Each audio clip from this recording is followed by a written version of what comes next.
TikTok, time to rock. Good evening, good morning, good afternoon to everyone who's watching from all over the world. It's your friendly neighborhood philosopher here, D. Wood. With me now, we've got your not so friendly neighborhood philosopher, inspiring philosophy, kind of grumpy all the time. How you doing? Yep, I'm doing good. I'm doing good. All right.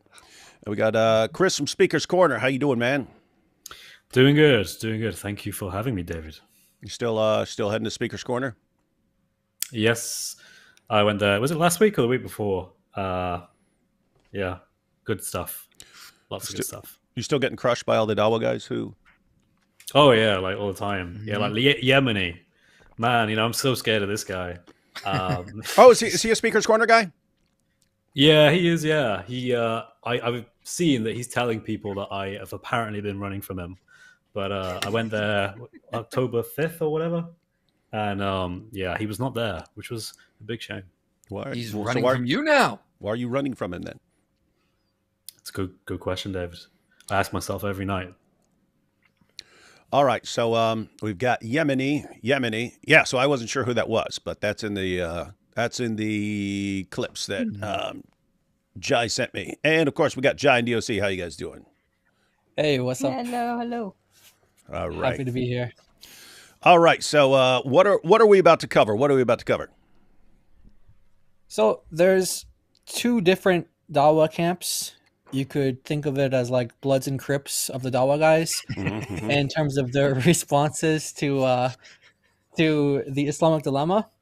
And one of them thinks that they have the right way, and the other thinks that they have the right way.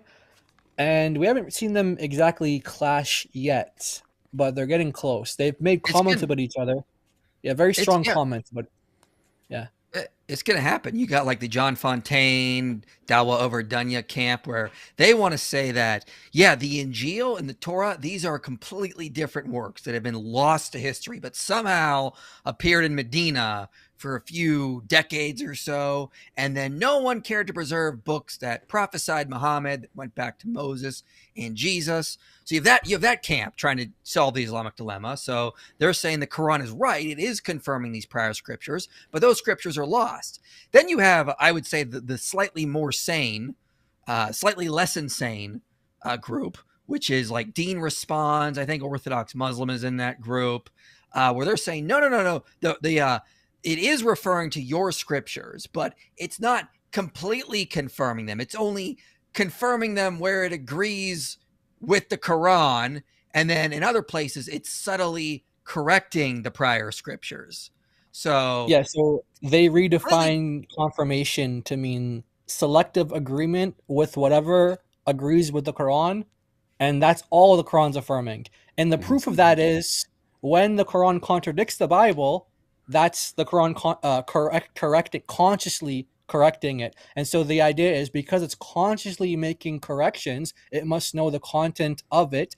Therefore, when it says it's confirming it, it can't be contradicting those parts where it's, so it has to mean only the parts that don't contradict the Quran. So basically, it consciously edits it without verbally saying.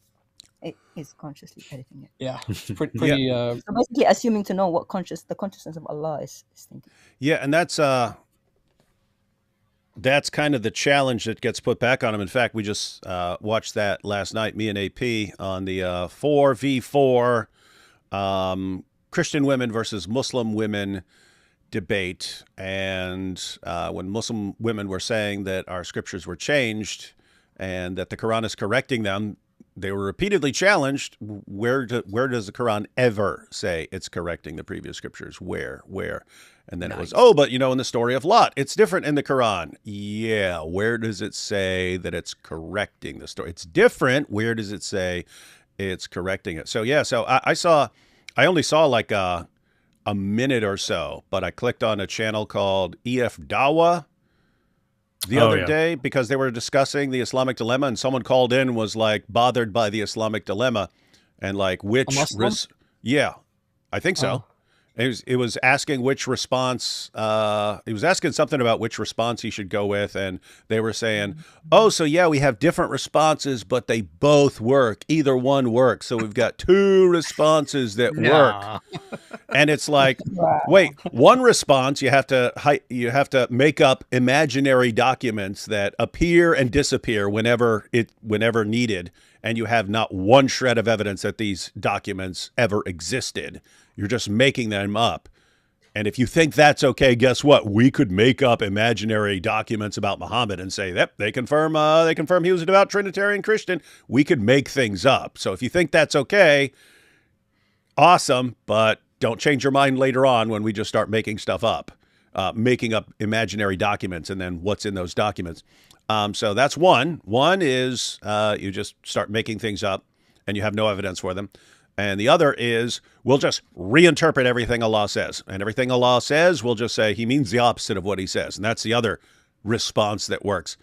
Of course, the problem is neither one of these responses is at all persuasive to a non-Muslim. What they're really saying, I just want to point, what they're really saying when they say either response works is if you'll just grant any response, no matter how stupid and no matter how insane it is, and you'll just grant it because you'll cling to absolutely anything because you have no other way of getting out of the Islamic dilemma, then yeah, either one of those responses would work. But any response would work because you'll just, you can say anything you want. You'll go, oh, this is the proof. Oh, they've been defeated. So that's what they actually mean. And yeah, they got problems. And both responses are right in different ways, but wrong in different ways. So like the Deen side is right that the Quran is talking about our scriptures, but they're wrong that the Quran is only like partially confirming them. That doesn't say that at all. Meanwhile, the John Fontaine side is right that the Quran is confirming prior scriptures, but they'll just identify them as completely different lost documents no one has ever heard of, vanished without a trace. So it's like you put them two together, they contradict each other because they disagree on what you mean by confirm. They disagree about what the Quran means about the prior scriptures.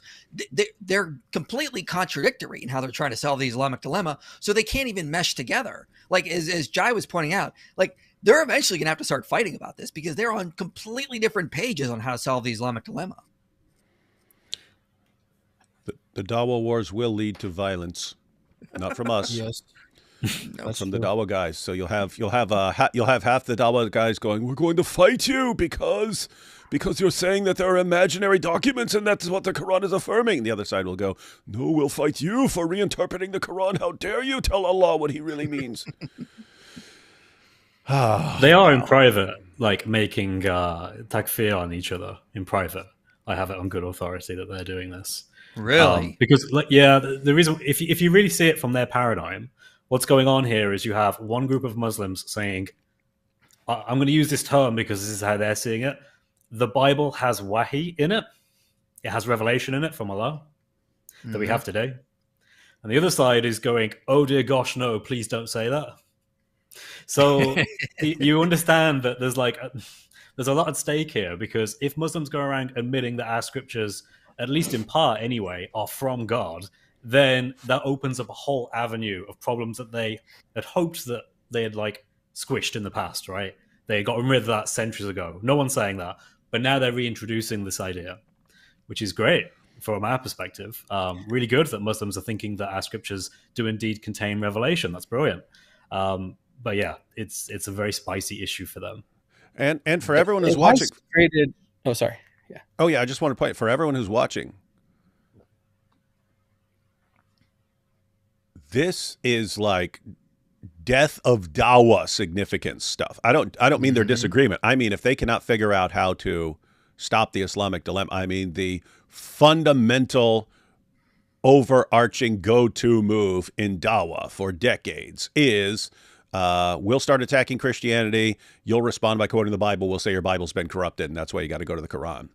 If they can no longer do that, because the moment they say your Bible's been corrupted, it gets flipped back on them, and hey, well, then you've got a problem because your God and your prophet say the opposite. Dawah is done. They're going to have to actually go back to the drawing board and come up with a completely new Dawah script, because none of the Dawah tactics will work anymore. So who's responding to this stuff?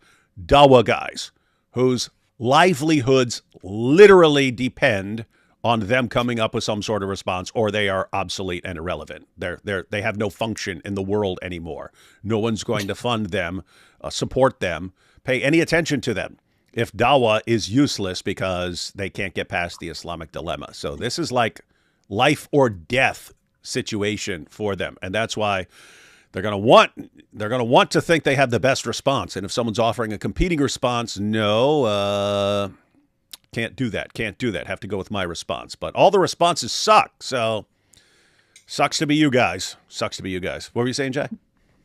Well, there's two things. One thing is that this has created somewhat of a war, not necessarily between these two groups, but it has created a war for that one group that takes the position of Libyano/Orthodox Muslim and Deen. And is that the one they call Orthodox Lips? That's the one. Okay, because he goes like this when he gets pictures taken. Yeah. Okay, good. Okay, just making sure I was understanding who you're talking about. All right, go ahead. That's the guy. Yeah, pretty much him. Yeah. So their position is essentially that the sayings of Jesus, the historical, verifiable from historical, critical method way of determining whether Jesus said something or not, that is what Jesus said historically. That is the Injil.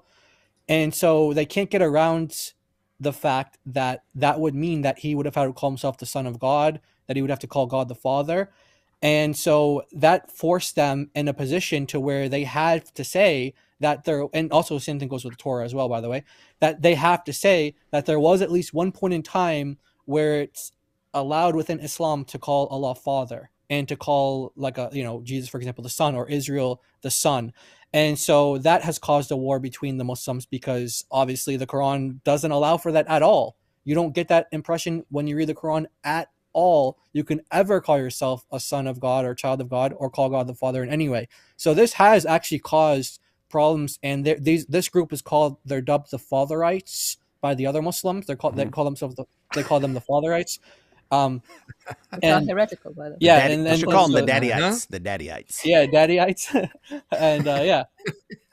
But yeah, and then the other point that I want to say was like that what David was just saying now, which was that these guys their careers really do depend on this stuff, and these guys really fight hard for their careers. I was listening the other day on a session where someone had recorded like them on TikTok or something, and these guys were just the way they talk about each other, and it's in a public setting. It was like on TikTok, anyone could go there, and the way they talk about each other is like insane. So I was listening to IP once, and he was saying, I would love to be put out of business by you guys. I want you guys to raise up, keep making Christian channels, keep making Christian apologetics. Mm-hmm. I want it to be so I can't, like he was saying, I want to be put out of business by you. Like, he's like saying it in like it's just a way to say. You were saying that, IP? Yeah. I was saying that, like, I want so many Christian apologist channels that there's just not enough donations to go around, that I have to get like a part-time job stocking shelves. I think that'd be great.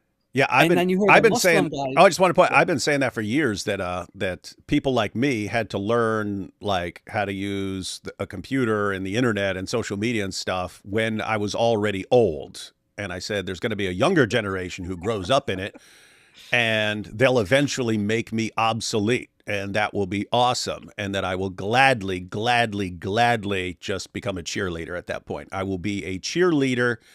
I'm not gonna wear a skirt and pom poms and stuff like that. But I'll be a male cheerleader. I'll be a male cheerleader, cheering on everyone else as they preach the gospel and crush Islam. So that'll be awesome. So it's good. It's good. Me and IP will retire and become cheerleaders. Mm-hmm. So there you go. You have two Christians that are like leading the way in apologetics towards Muslims and Islam, and IP in other ways in areas that you specialize in as well, not just in Islam, but in other areas too. That's your attitude. You want Christians to come up. You want them to, but the Muslims, when you hear them talk, they view each other as competition. Mm-hmm. And they try to say, he learned this from me. He wouldn't be anything without me. And I'm his daddy. I'm his daddy. That's what they say. They say, I'm his daddy. He's my son. Yeah, you sent me that clip. That was Jake the Muslim Metaphysician.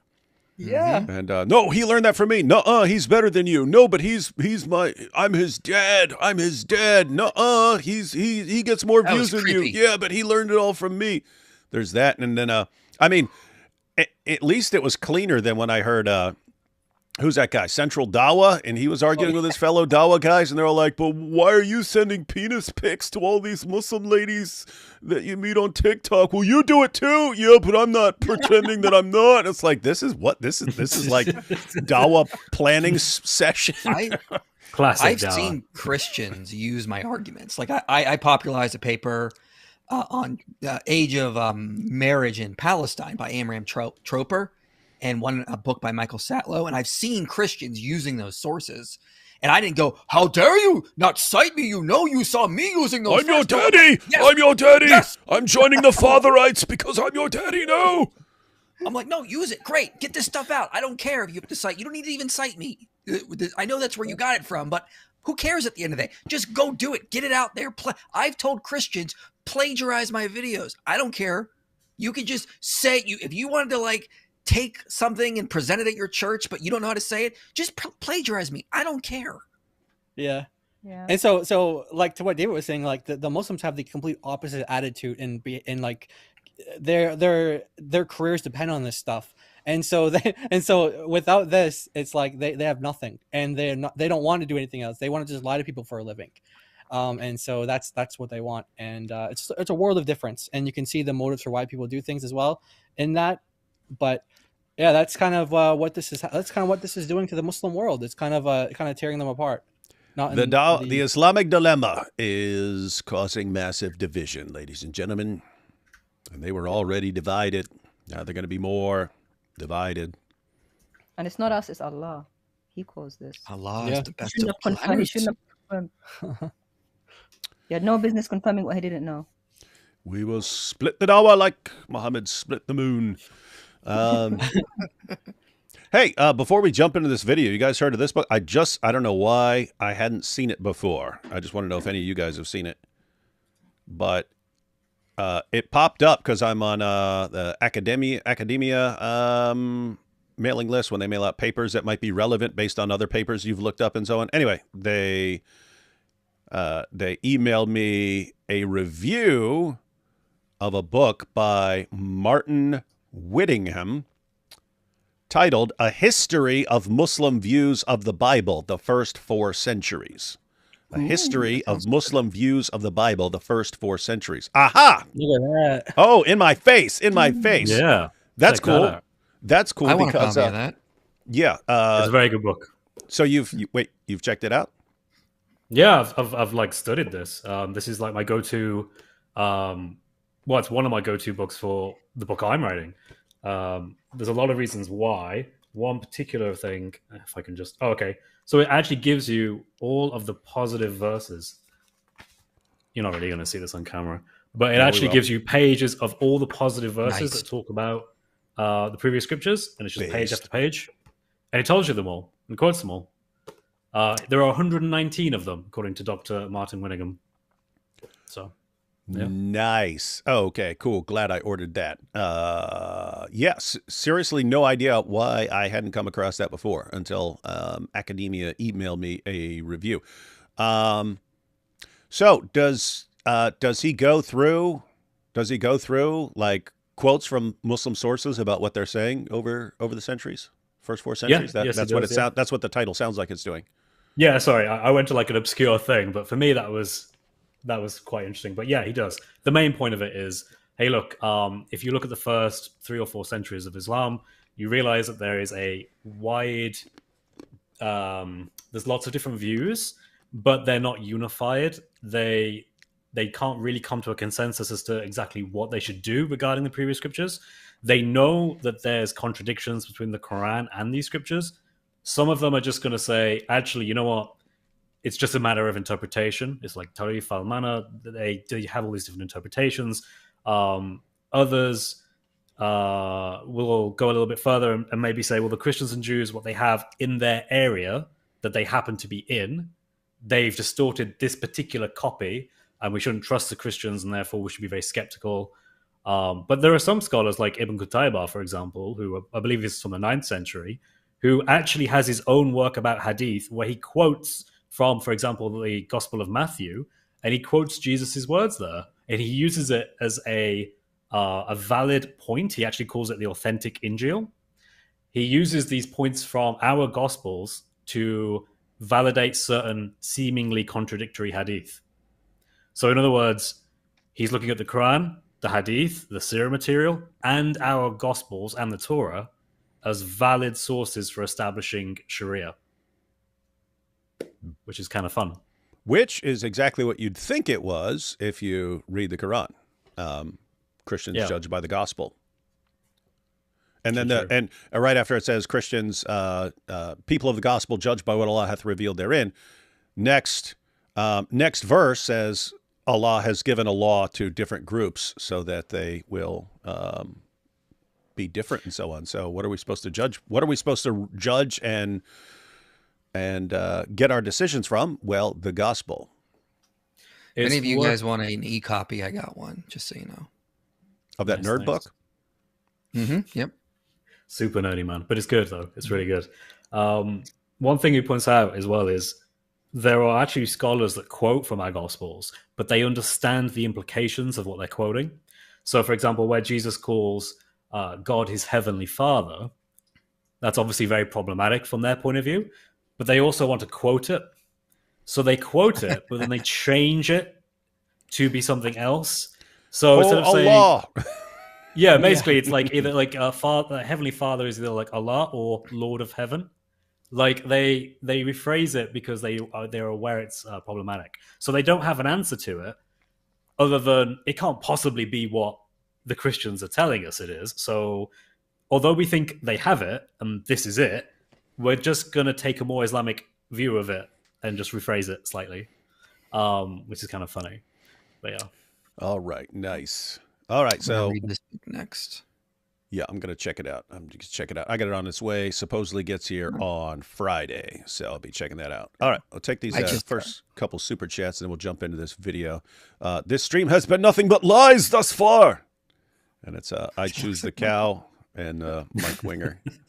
The Injil was in the hands of the Zut, and Muhammad went to retrieve it. You see, this is the proof. Oh, hey, maybe that could be the point of the video game, Chris, is Muhammad's actually out there to find the true Injil and Torah that John Fontaine says was existed out there. And the Thud are like, well, it's going to cost you.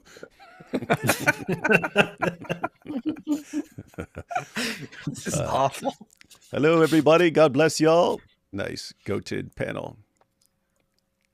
Let's see. Love seeing great minds exposing Dawah. Oh, hi, IP and D Wood. How dare you? Islamic dilemma solution. Since jinn are either kuffar, shaitans, or believers, did they believe in Hubal before Muhammad? And were the believing jinn Christian and Jews? Maybe that's where the Injil is. Yeah, you could say it's with the jinn. Yeah, it might be a matter. It'll be a matter of time before they come up with like increasingly insane responses. When the ones that because here's how it'll work: they'll keep running with a response, and we'll keep destroying it and destroying it and destroying it until the response has no credibility at all, not even in the minds of Muslims. And they have to come up with new ones. But as they come up with new ones, more and more, then they kind of run out, and they have to go to like increasingly insane ones. Which is why John Fontaine is, already talking about phantom documents. Pictures are forbidden. They can't go back to the drawing board. Nice. Love it when the whole gang's together. It's you all who brought me to the truth, and it's you all who will serve as the antidote to the brain-eating disease known as Islam. God bless. That's pretty Islamophobic. Even without the Islamic dilemma, Quran 69, 44-46, coupled with Sahih al-Bukhari 44-28, is enough to dismiss Islam. Oh, that's going to come up today, by the way. That's going to come up today. Oh, Muhammad's death? Yeah. Yep. Nice. Actually, IP Dean, one of them two brought it up. Yeah, they brought it up. Charles Martel was the hammer of his day. Our brother Raymond Ibrahim is the hammer of today. His channel is worth a visit. Yes, he's cranking out some good stuff. And very frequently, his videos are about stuff that, like, no one else is making videos about. So it's like a lot of unique content. Do any Quran verses or other Islamic writings say anything about women being treasured, cherished, valued, or loved? I think there's a verse that talks about plowed, but that's about it. Yeah, it got plowed, and they're called a tilth, and you plow them however you want. So yeah, because you could love your field, right? You'd be like, ooh, I really love this field. I get to plow this field all I want. I think the nicest thing in the Quran was do this so you're not abused. Yeah. Yeah, it sounds like the one. Yeah, so I always compare that to, like, just go to Genesis, and what does Hagar, who was a slave woman, says about God? You are the God who sees me. And like in the biblical worldview, God sees women. In Islam, they have to be covered from head to toe. No one wants to see them. Yeah, so treasured, cherished, valued, not sure about that. Plowed, beaten, all that stuff, yeah. What are the rewards for women in Islamic heaven? Well, you get to stand in a corner. Watch your husband deflower virgins for eternity. What better reward could there be? And you stand there waiting for him to come call on you. And you're going, pick me, pick me. And he's like, but I have all these specially designed virgins. Why would I pick you? From what I can tell, that's one of the big questions that Muslims really struggle with. It's figuring out. It's like, seriously, like, if you think about it, you're being told, yeah, you love your husband. Great stuff. Well, when you both die, you'll still be married in Jannah, but he's going to be having sex with all these other women, and you're not. So good luck knowing that, and try not to think about it. And that's, this is something that most Muslim scholars actually admit to, but they try to like flower it up a little bit. Yeah. So they'll be like, yeah. Everybody knows what they're trying to flower up the deflowering. Is that what you're saying? Yeah, exactly. Yeah, right. Yeah, they're like, everybody knows what men want, right? Everybody knows every man just wants to have a paradise full of so that's obvious. So that's why the Quran talks about that. But women are so different, and so Allah can't fit everything that all the different things that women want in the Quran, and so that's why it's not mentioned at all, because Allah just can't. So it's like, and that's, they actually say those things, like Muslim like preachers and stuff. They actually, so what they're doing is they're actually admitting that there's nothing in there that talks about promises to women specifically. I can tell you what my. Go ahead. You get to go ahead. You get to eat food and sit under a tree. It's true.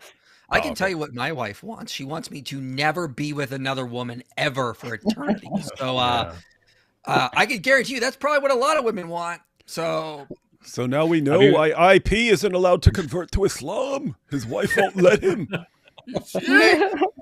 Otherwise, he would jump at the chance. But anyway, that sounds like a headache. Yeah, and notice because you got all these revert women videos and so on. Still want to make the. It's weird because you don't want to call them bottom Bs, but that's actually their role in Dawah. You've got Muhammad Hijab, the revert women take it the best. They take it the best. So they love the revert. They love the reverts. But then as soon as a woman, especially like a blonde-haired woman, like reverts, then they instantly start having, yes, crank out more videos to get more women to revert and tell everyone how awesome Islam is. What are they doing? That's the exact strategy of a pimp. He gets a woman, especially using the lover boy method, gets a woman to fall in love with him and then uses her to recruit more women. That's exactly what the Dawah guys do with the revert women. But anyway, notice you've never in your life seen a video by one of these revert women who's like, yeah, so then I found out that if I convert to Islam, I get to marry a husband and he gets to marry multiple wives. But then when we eventually go to paradise, I'll still be his wife and I'll be standing in a corner while he enjoys his dozens and dozens and dozens of specially designed sex machines that I compete with for all eternity. And he doesn't care much about me anymore because he's got all these better women. Yeah. They don't say that. Why? The Dawah guys don't tell them that part. Weird stuff. Without my Muslim convert brother, I wouldn't find any of you guys. Wouldn't get deep, not in the zut sense, into my own religion. The Holy Spirit works its way around Islam too. Jesus is Lord. Amen. Oh. Yeah, a lot of people only start looking into this because like some relative or something converts and so on. Trump actually did it. Yep. Yeah. Yeah, I hope it lasts. We'll see. But it's good, awesome getting the hostages back and so on. I'm from northern Nigeria, and I feel called to do apologetics, especially polemics. Wow, northern Nigeria. That's a dangerous Wow. call. And I feel called to do apologetics, especially polemics, since many around me, friends and family, are Muslim. I know it could cost me my life, and I've accepted that. Okay. That's part 1 of 2. I would love to build a family, but fear putting them at risk or leaving them behind. Like Charlie Kirk, you guys have blessed and inspired me greatly. I seek your opinion and advice. Well, just keep it. That was the exact situation that that the early Christians were in, and that's what Paul talks about. You know, you're in a dangerous time of persecution and so on. Do you get a family? Rough call. What are you guys' thoughts on all Here's this? what I would say: just pray a ton and let Christ lead you. I mean, like most of us didn't start our channels like expecting to be as big as we are now or doing as much as we are. My goal was to make this video. Then my goal was to make the second video, then to make the third video. I just focused on small steps. So do that. What are the small steps you can start doing now? Pray about it. Let Christ lead you. When you make those small steps, he will allow you to make bigger steps. So one step at a time, one day at a time, and let him use you. And then you will be amazed at what comes from that. Well put. Yep, exactly. Yeah. And yeah, I would say it's almost like you have to pick. If you want to have life with a family and stuff like that, you might want to relocate to a safer area or something like that. If you are like intent on doing apologetics until they martyr you, you might want to plan otherwise. But yeah, those are the calls. You have to decide what you want to do. Let's see. D Wood, play the Scottish Korean bacon guy Sky News interview. That's amazing. Okay. Let me see. All right, here we go. I found it. Had it from a while back. Wow. Quick. I mean, the reason I've got bacon on my shoulders is because the terrorists are a charming lot, and they threaten to behead me every single day. So a little bit of protection. But I've got to say, I'm from the UK. We have the threat nearly every single day from Islam invasion. Our second biggest city, Birmingham, is already majority Muslim. Our mayor of London is Muslim. And the new Home Secretary, Shabana Mahmood, is Muslim. This is seriously Islamophobic, everyone. So we do not endorse anything. We do not endorse any of this, but we'll let him finish. Unlike Sky News. And I just have a very clear, simple message to Muslims, which is stop worshipping a pedo warlord who's the Bonnie Blue of the 7th century, sleeping with 30 Al Zoot men, who married a six-year-old and slept with a 9-year-old. And there's only one culture that pours acid on women's faces. There's only one culture that makes women cover their faces so other men don't rape them. Been told we do have to apologise for what was just aired, those comments earlier. Thank you for apologizing, Sky News. Yeah. I'm amazed it managed to continue for that long. Surely there's someone there who was just like, cut the stream, cut it now. For all that is holy, cut the stream. It is seriously impressive that he got all that in. Then they cut it out, but not before he managed to download it. Funny. Yo, David, why did you change our usernames? Mine is supposed to be Inspiring Minecraft. This is literally it still says Inspiring Minecraft. What are you complaining about? You still got Inspiring Minecraft, man. Canned Ace messed with the wrong Jew. Saw on Rita Panahi show that Josh Hammer, good lawyer with better lawyer friends, is looking into defamation. Yeah, I saw that. Stuff's a matter of time. If you just blurt out every stupid thought that pops into your head and you start accusing people of stuff when some of it is would literally take you 2 seconds to find out how stupid what you're saying is, you're basically begging to be sued. And now it's fine. What is going on? Oh, what? I don't know. My coworker told me jihad is manufactured. What do you mean it's manufactured? Like they manufacture weapons? In Birmingham. I don't know. All right, we ready to check out this video? Real quick, can you put up my screen? I just want that book you were talking about, Chris. I got a PDF of it. Holy crap! He lists. There's so many pages. He did all the work for us. He just has all these pages. So you've got this on a PDF file? Yeah. Look at all the positive views about the prior scriptures in the Quran. It just keeps going page after page after page. I mean, there's so many verses about the prior scriptures that are in a positive light. I just think that's wow. So good resource. I'm glad I got this now. Yeah, go ahead and send me that PDF. Normally I wouldn't want to steal someone's stuff, but since I already bought it, I guess I have the right, and fair is fair. I'm ordering a hard copy too, but yeah, it's good. It's good stuff. All right, everyone. Let's go ahead and check out what we got here. You want the heavy hitters. You said to all the top Muslims. Now, this is really confusing. Hang on. We got the three guys, Hamza, Yemeni, and the dude down there. And then beside that, we got GodLogic, IP, Giant DOC, Chris, and D Wood. And then we have them on the screen. Yeah. For those who don't know what happened, we were doing a live call-in show on Avery's channel, on GodLogic's channel. These guys decided, well, instead of coming to talk to us directly in the stream, they started streaming us live and were responding to things we were saying. So Avery called them out live and pulled up their stream on our stream, and then their response was, shut down your stream and come talk to us on our stream. Like, smart. Bro, you guys are the ones leeching off of us. If you wanted a conversation, you knew this was planned. You planned to stream around it. What are you doing? And don't forget, we had like 4,000 live viewers. And they had like 400. Yeah. And they were telling us to shut down our stream. They were totally leeching off us there. Yeah. Totally we had 4,000 viewers. They had 4. And which was them. Bring all your fans over to our channel. Nice try, guys.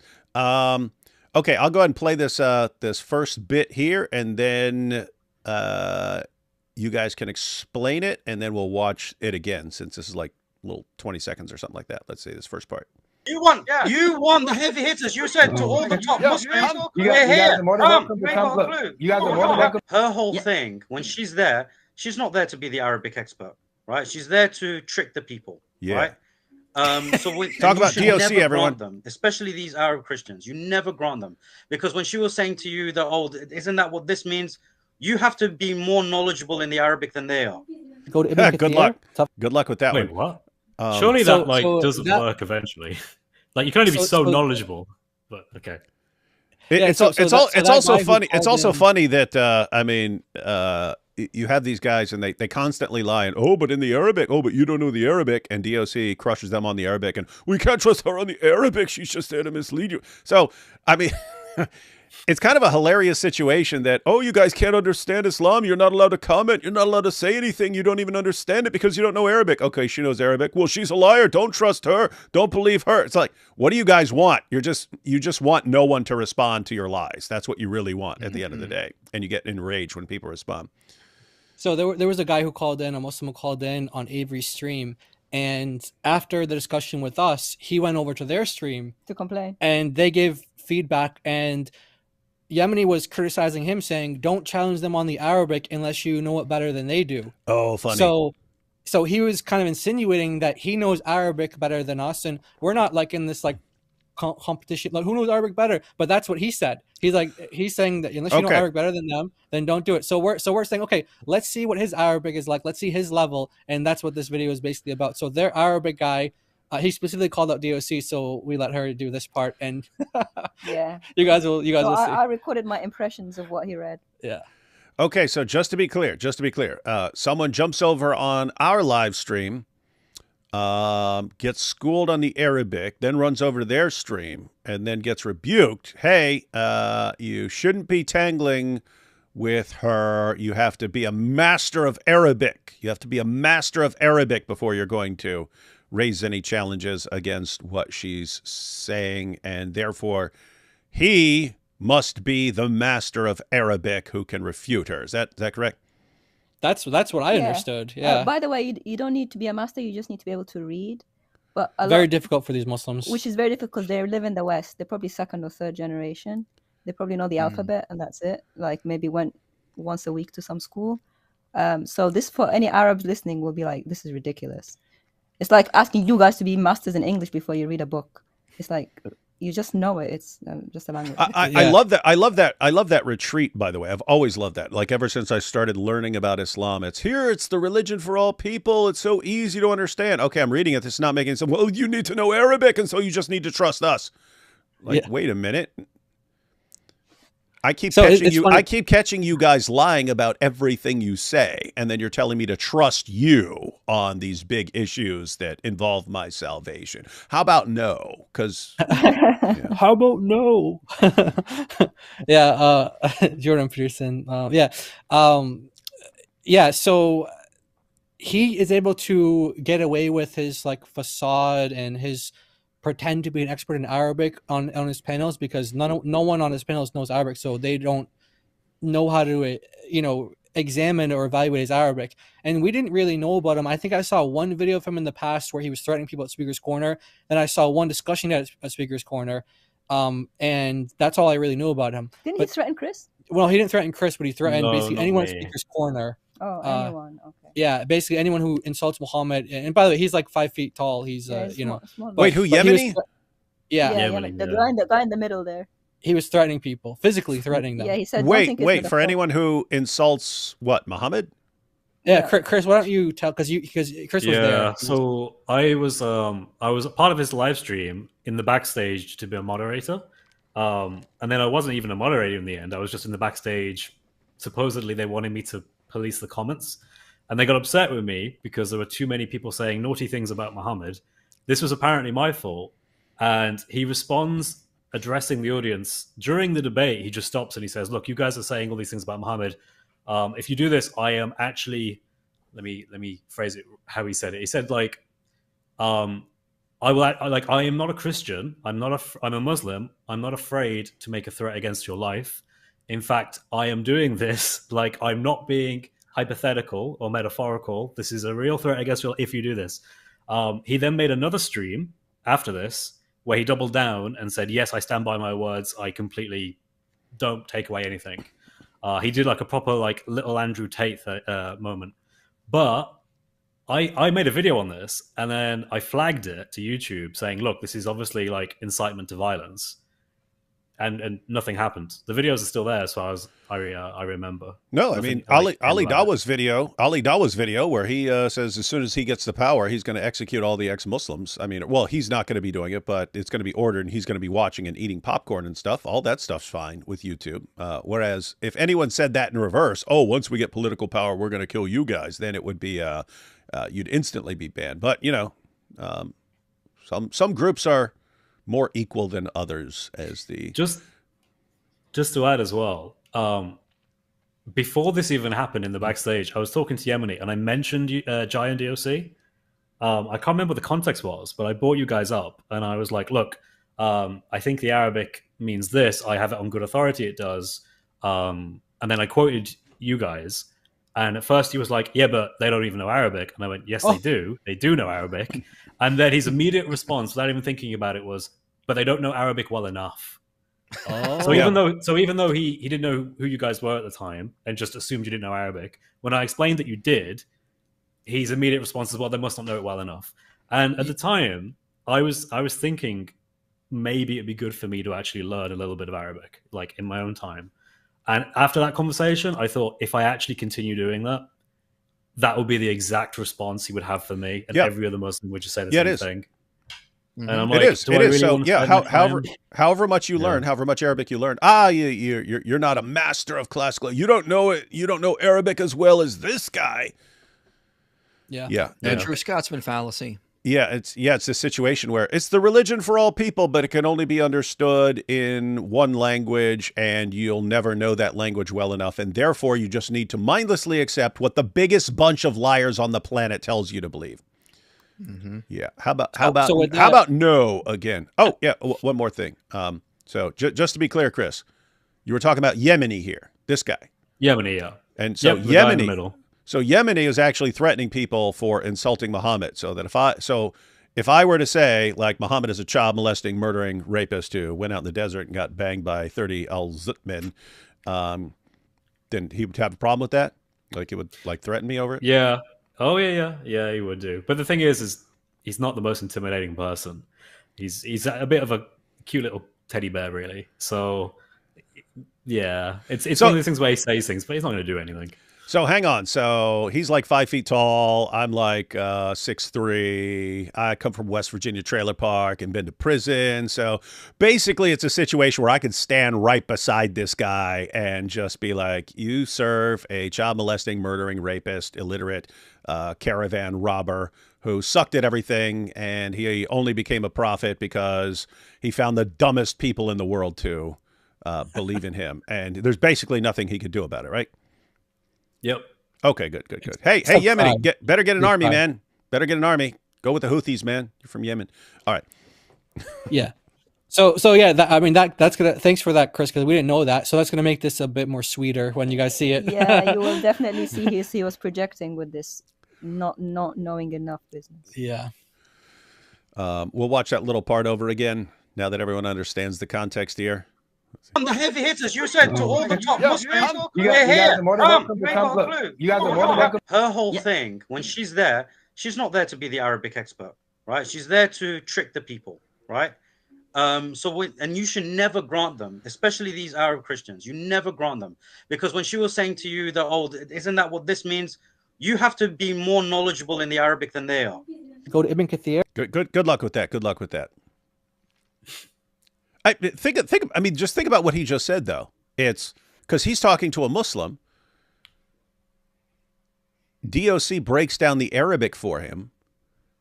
And then it's, well, you shouldn't be discussing this stuff until you know the Arabic better than that. Wait, you can't you can't get to the bottom of this. You can't evaluate arguments and understand the Islamic dilemma stuff unless what? You have to go out and become much more knowledgeable about a language. You have to. This guy has to go to school and like get years of becoming more of an expert in Arabic, so that he will understand that this fundamental basic problem that none of them can get out of, and they come up with the stupidest explanations ever. Somehow you'll eventually, if you just learn Arabic well enough, then you'll understand that the Islamic dilemma is not a problem, but you won't be able to explain it to anyone. This is stupid. Well, we went to the original Arabic because we thought he knew. Because he's Moroccan. The guy's Moroccan. And then the caller was. The caller. And then when he said, I don't trust you guys, we said, okay, let's go to the English, because it was translated on Quran X. So we were just trying to show him that he doesn't need to trust us. The portion we were reading was even translated by Muslim translators. And even then, they're not happy. Yeah. I don't know what to do. Got a comment here. Please review Shabir Ali's response to Islamic Dilemma on the channel Samuel Green. Yeah, I saw something pop up. I think it was like 4 or 5 people who are going to be discussing the Islamic Dilemma. Anyone check that out? I know about it, but I haven't watched it yet. It's on my list. I saw it advertised, but I haven't seen it. One second. Let me see. Let me see what this is, because if it looked like a panel with a bunch of different people on it, and so we might actually get a number of different responses. I think Shabir Ali was there. There was that South African Muslim as well. What's his name? Something Yusuf Ismail or something like that. Yeah. Yusuf Ismail. I forget who he is, but I remember the name. Yeah. I remember he's just a really nasty. Yeah, he's a nasty guy. Yeah. Like evil, like really evil. Okay, so the topic on Samuel Green's channel is, does the Quran really confirm the Bible? And he's got Yusuf Ismail, Shabir Ali himself, a couple others. So, yep, we might want to check that out. It's 2 hours and 40 minutes. I'm just scrolling through to see what's going on. So someone's giving a presentation. All right, looks like they're giving presentations and discussing them. Okay, that might be worth checking out. Might be interesting stuff. All right, back to this video here. Tafsir Ibn Kathir for chapter 3, verse 78. Okay? 3, verse 78. We'll just scroll up to show that it's Ibn Kathir. You see that here? Tafsir Ibn Kathir. See? Right. Okay. Now, you said you trust Ibn Abbas. Great. Good. Let's see what Ibn Abbas said. You should know Laysa. You're Moroccan, but you should know Laysa. No, I know Laysa. Yeah, Laysa means no. No one. Laysa ahad. Laysa ahad. No one can change the wording from a book from the books of Allah. You see that?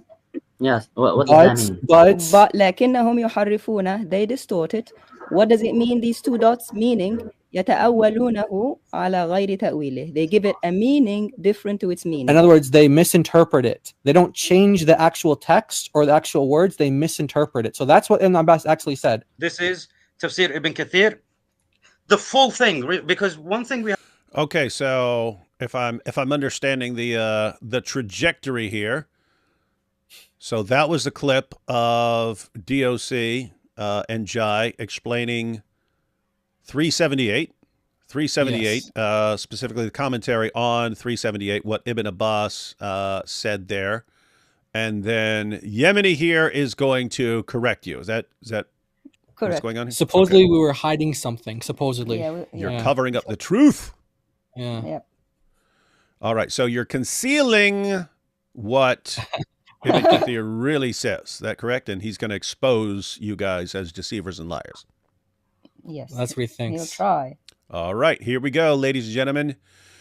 Yemeni, who threatens violence against anyone who points out that Muhammad was a child molesting, murdering rapist, is going to respond to DOC here. All right. To remember, these guys, when they are quoting Ibn Kathir and showing this on the screen to the non-Muslims, they're going to QuranX.com. Now, QuranX.com is abridged. Exactly, it's abridged. This is the full text of Ibn Kathir, which is not accessible to them. There's no such thing as having the full text of the whole of Ibn Kathir on one page. Ibn Kathir comes in many volumes. Where he is Ibn Kathir of Surah 2, verse 79 to 80. Hold up. Oh. You guys, hold up. You guys quote 378, and then, haha, but you didn't quote all of Ibn Kathir. Here's the unabridged version, and he goes to a completely different passage. That is exactly. Correct. That is deceptive, actually. Like, if someone's showing commentary on a verse and then you go to a different verse with different commentary and try and pass it off. Haha, they left this out. Haha. Why are they quoting that passage, but they left this out on a completely different passage? Interesting. And for everyone who's watching, it's just important to understand why we go to the commentary on 378. It's because Muslims love to say that Ibn Abbas claimed that the previous scriptures were corrupted, and yet you can find other quotes by Ibn Abbas where it sounds like he's saying the exact opposite. So either people are misinterpreting him, or you just have competing traditions and you don't know which one is correct. But either way, you can't just say, "Oh, Ibn Abbas says this." Especially the basic problem with that is we're quoting Allah and Muhammad, and they're going, but Ibn Abbas. We're saying, yeah, Allah and Muhammad. They go, but Ibn Abbas. We say, yeah, Allah and Muhammad. They go, but Ibn Abbas, he trumps them. We don't care what Allah says. We only care what Ibn Abbas says because we found a passage where he says what we want him to say. And we say, yeah, but here's a passage where he says the opposite of what you want to believe. So what's going on here? And then what happens? They quote Ibn Abbas, this passage from Ibn Abbas in Ibn Kathir's commentary on 378, but they didn't tell you what Ibn Kathir says in 279. This is bad, man. This is stupid. I can already see nothing he says here is going to refute the point, right? Nothing he's saying. No. That is a good prediction. All right, here we go. Shown here, which is quite a different page, surah, and verse to what we were showing earlier. What we were showing to the Muslim caller was the Ibn Kathir of Surah 3, verse 78. He is simply just avoiding that surah and verse and going somewhere else completely. Right? She knows what's actually in Ibn Kathir, but she doesn't use it because there is an agenda. I do know what is in Ibn Kathir, and I do use it, just in a different time. I have nothing to hide, and I have no agenda. Here is a screenshot of us going through the portion of Ibn Kathir that he was alluding to, which is in Surah 2, verse 79. As you can see here, the date is 6 months ago. So we do not hide from it. We do not have an agenda, and we have addressed it 6 months ago. This is a closer screenshot. It does actually come in Quran X, and it is translated. It is from a Muslim website, as there is a big donate button on top. And I've even put the Arabic of what he's going to read. That's how you know. Everyone catch that? It is. I can prove conclusively that this is a Muslim website. There is a big donate button at the top. Let me back that up a little. A screenshot. It does actually come in Quran X, and it is translated. It is from a Muslim website, as there is a big donate button on top. And I've even put the Arabic of what he's going to read from Ibn Abbas. Here is another example of us addressing the same thing in June with IP. Now, this is about chapter 2, verse 79. Hang on, that was all very important. So for everyone who's watching, and I understand it can be, we're shouting out numbers and stuff like this, references and stuff. And this, if this is new, you may not be following us talking about 378 and 279, stuff like that. Just to recap, and then add that part in. When we quote Allah and Muhammad, they'll go, but Ibn Abbas, as if Ibn Abbas, who's a guy, trumps what Allah and Muhammad say as far as Islam is concerned. But they'll go to anyone who's saying what they want him to say. And so they go to Ibn Abbas because they can't go to Allah and Muhammad, because Allah and Muhammad never, ever, ever say what they want them to say. So they go to Ibn Abbas. We point out, hey, if you're going to Ibn Abbas, guess what Ibn Abbas says in the commentary of Ibn Kathir on Surah 3, verse 78. And what did this guy Yemeni just do? He goes, oh, haha, she's leaving out what Ibn Kathir says.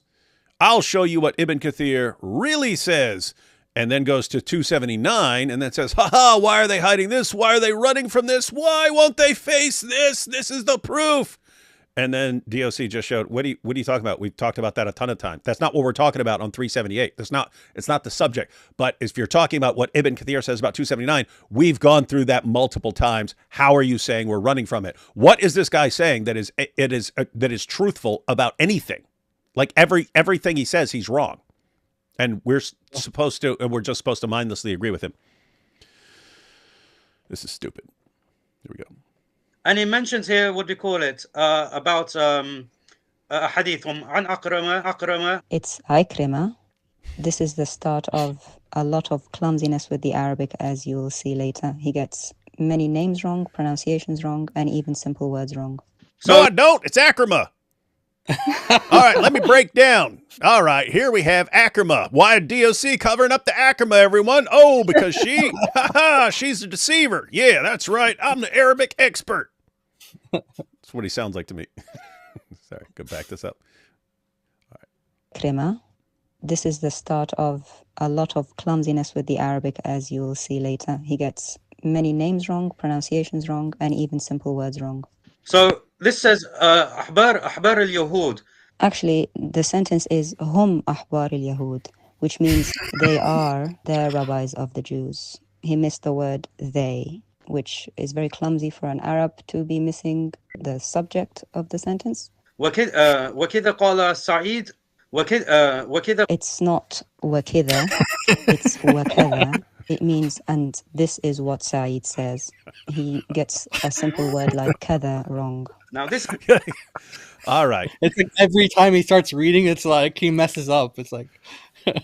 Everyone who's watching, just want to be clear. If someone has trouble reading and doesn't understand Arabic very well and stuff, that's all fine. I couldn't conceivably care less. I would never use it against you unless you're this sort of guy who's like pulling rank. Ha ha! You have to be able to destroy this woman on Arabic before you question what she says. Make sure that you are an expert on Arabic and can completely destroy her. That's when you should engage and refute her, like I'm doing now. And then she's pointing out, you don't even know basic words, man. You don't even know basic words and sentences.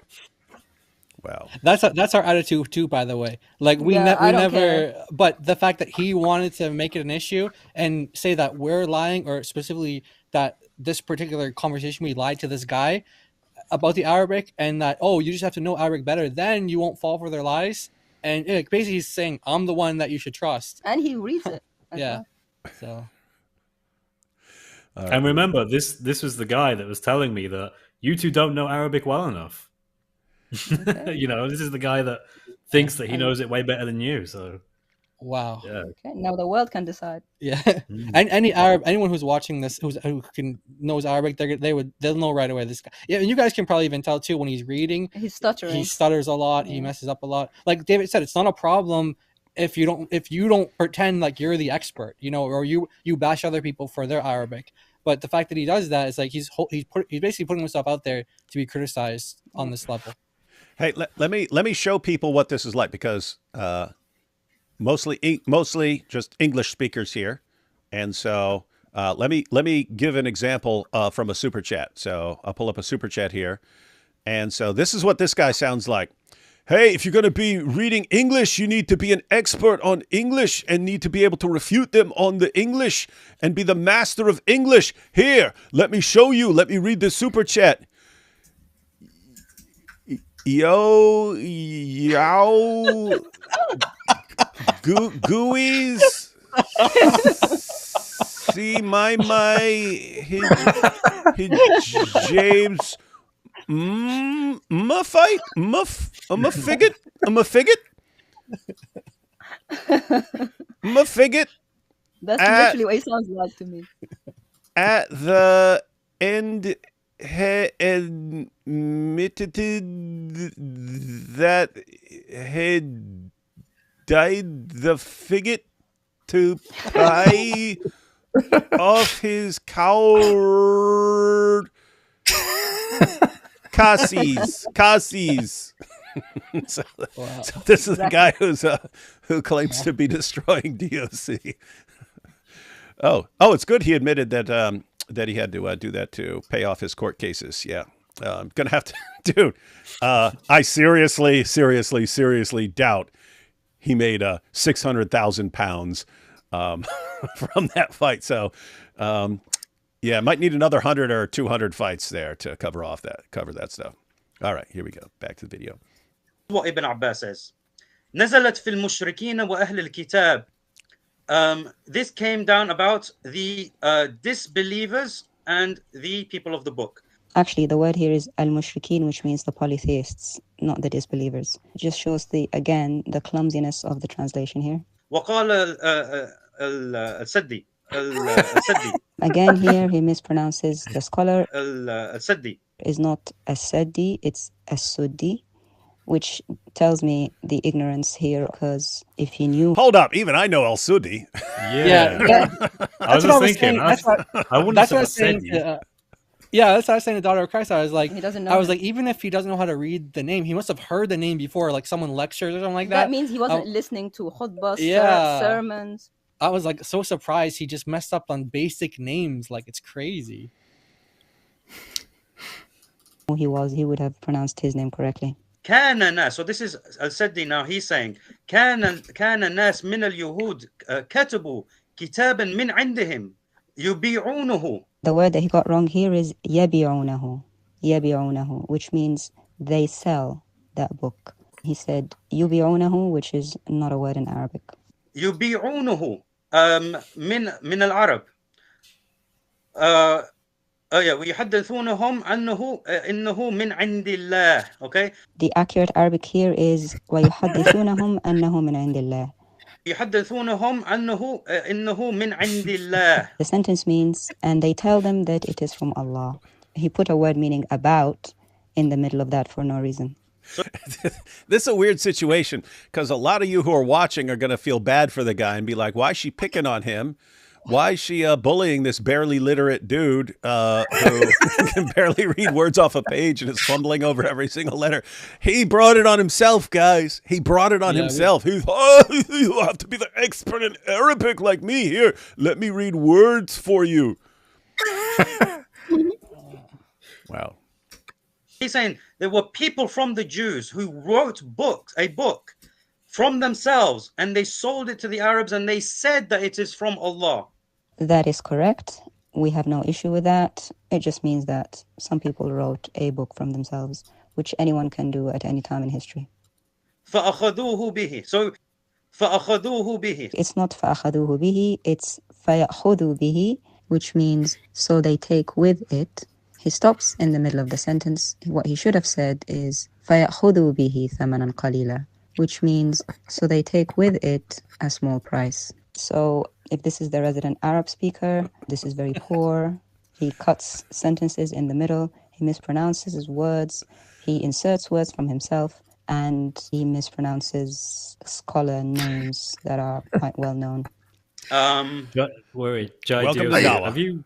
Have you made this like into its own video? Is this like on your channel? No. We just did it for this. Totally for should. this. Yeah, we just did it for you. No, guys. you should totally.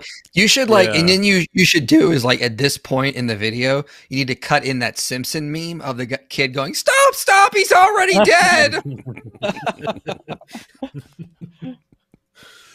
Oh boy. أخبرني عبد الله بن عباس ابن عبد الله عن ابن عباس. As you can see here, he's frustrated because he can't read it properly. It's actually very simple. It says, أخبرني عبيد الله ابن عبد الله عن ابن عباس, which means Ubaydillah, son of Abdullah, told me from Ibn Abbas. He got frustrated because he didn't have the ability to articulate similar names in the same sentence. عبد الله بن عباس ابن عبد الله عن ابن عباس. So Ibn Kathir is actually quoting. This is what Ibn Abbas says. This whole thing. The reason why I haven't translated it. And Al-Sadzi, the great scholar Al-Sadi. Yeah, the reason he hasn't translated it is because it's probably because he can't even read it. But it's basically saying that another book has been written by people that sell that book for a small price, which we've talked about many times before. He completely ignored Surah 3, verse 78, which we were at because it exposed him, and went somewhere else where some people just wrote a random book. I mean, seriously, I'm like wondering, like, is this what he did, or did he like go on to explain 378?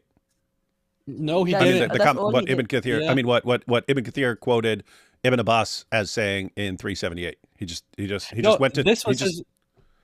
Yeah, this was his response to 378. Yeah, that was it. There was nothing else. And mind you, this was like a 4-hour live stream. He had plenty of time to talk about it, and this is what he did. This is what he did.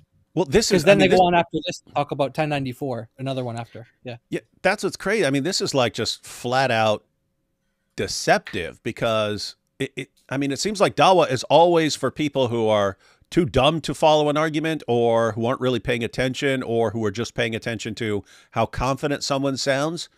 He's not answering anything you said. He's not even close to being in the ballpark of answering anything you said.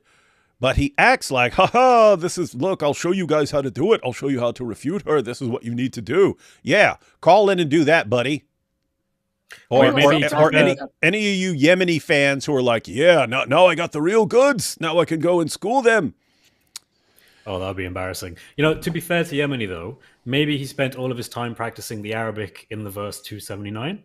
And then, you know, he couldn't really do 378. That was a bit too challenging. Yeah. So he just stuck with that one. Yeah. So, yeah, and maybe, going with that reasoning, maybe he's like, oh, I'll start with 279 and then go on to 378. But he got like too intellectually drained, like mentally worn out from going through part of Ibn Kathir's commentary in 279. And Oh yeah. I can't go on. My brain is He dead. was so proud. He was so proud of himself after that, like he did something. He was like, "Come, Christians!"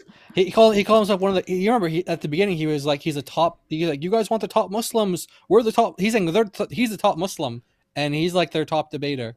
If he's the top, I feel sad about him.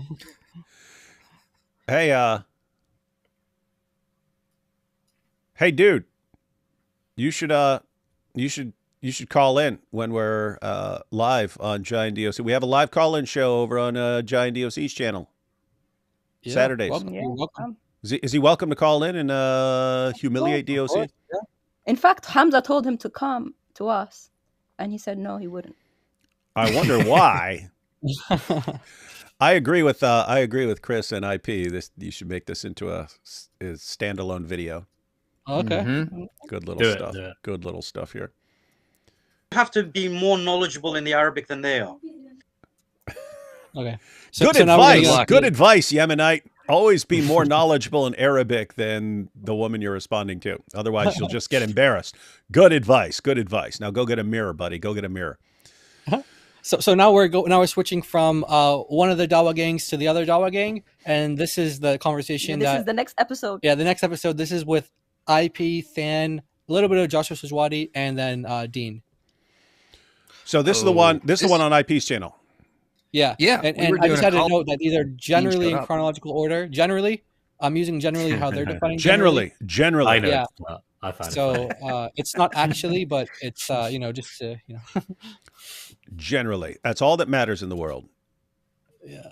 All right, here we go. So everyone, this is from a live stream on IP's channel where Dee's Response called in to refute the Islamic dilemma.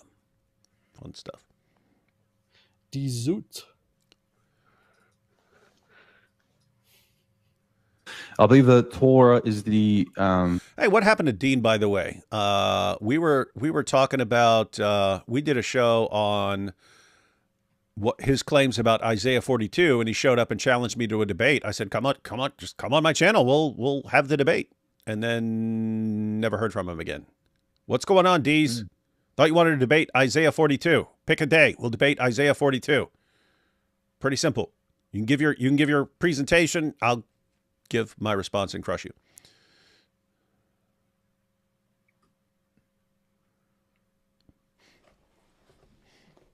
I believe the Torah is the either the revelation given to Moses or a general expression for the general Jewish scriptures. The Injil is going to be the sayings of Christ within the Gospels, but then there's going to be exceptions to that. They're preserved with meaning, not verbatim. So that's my position, okay?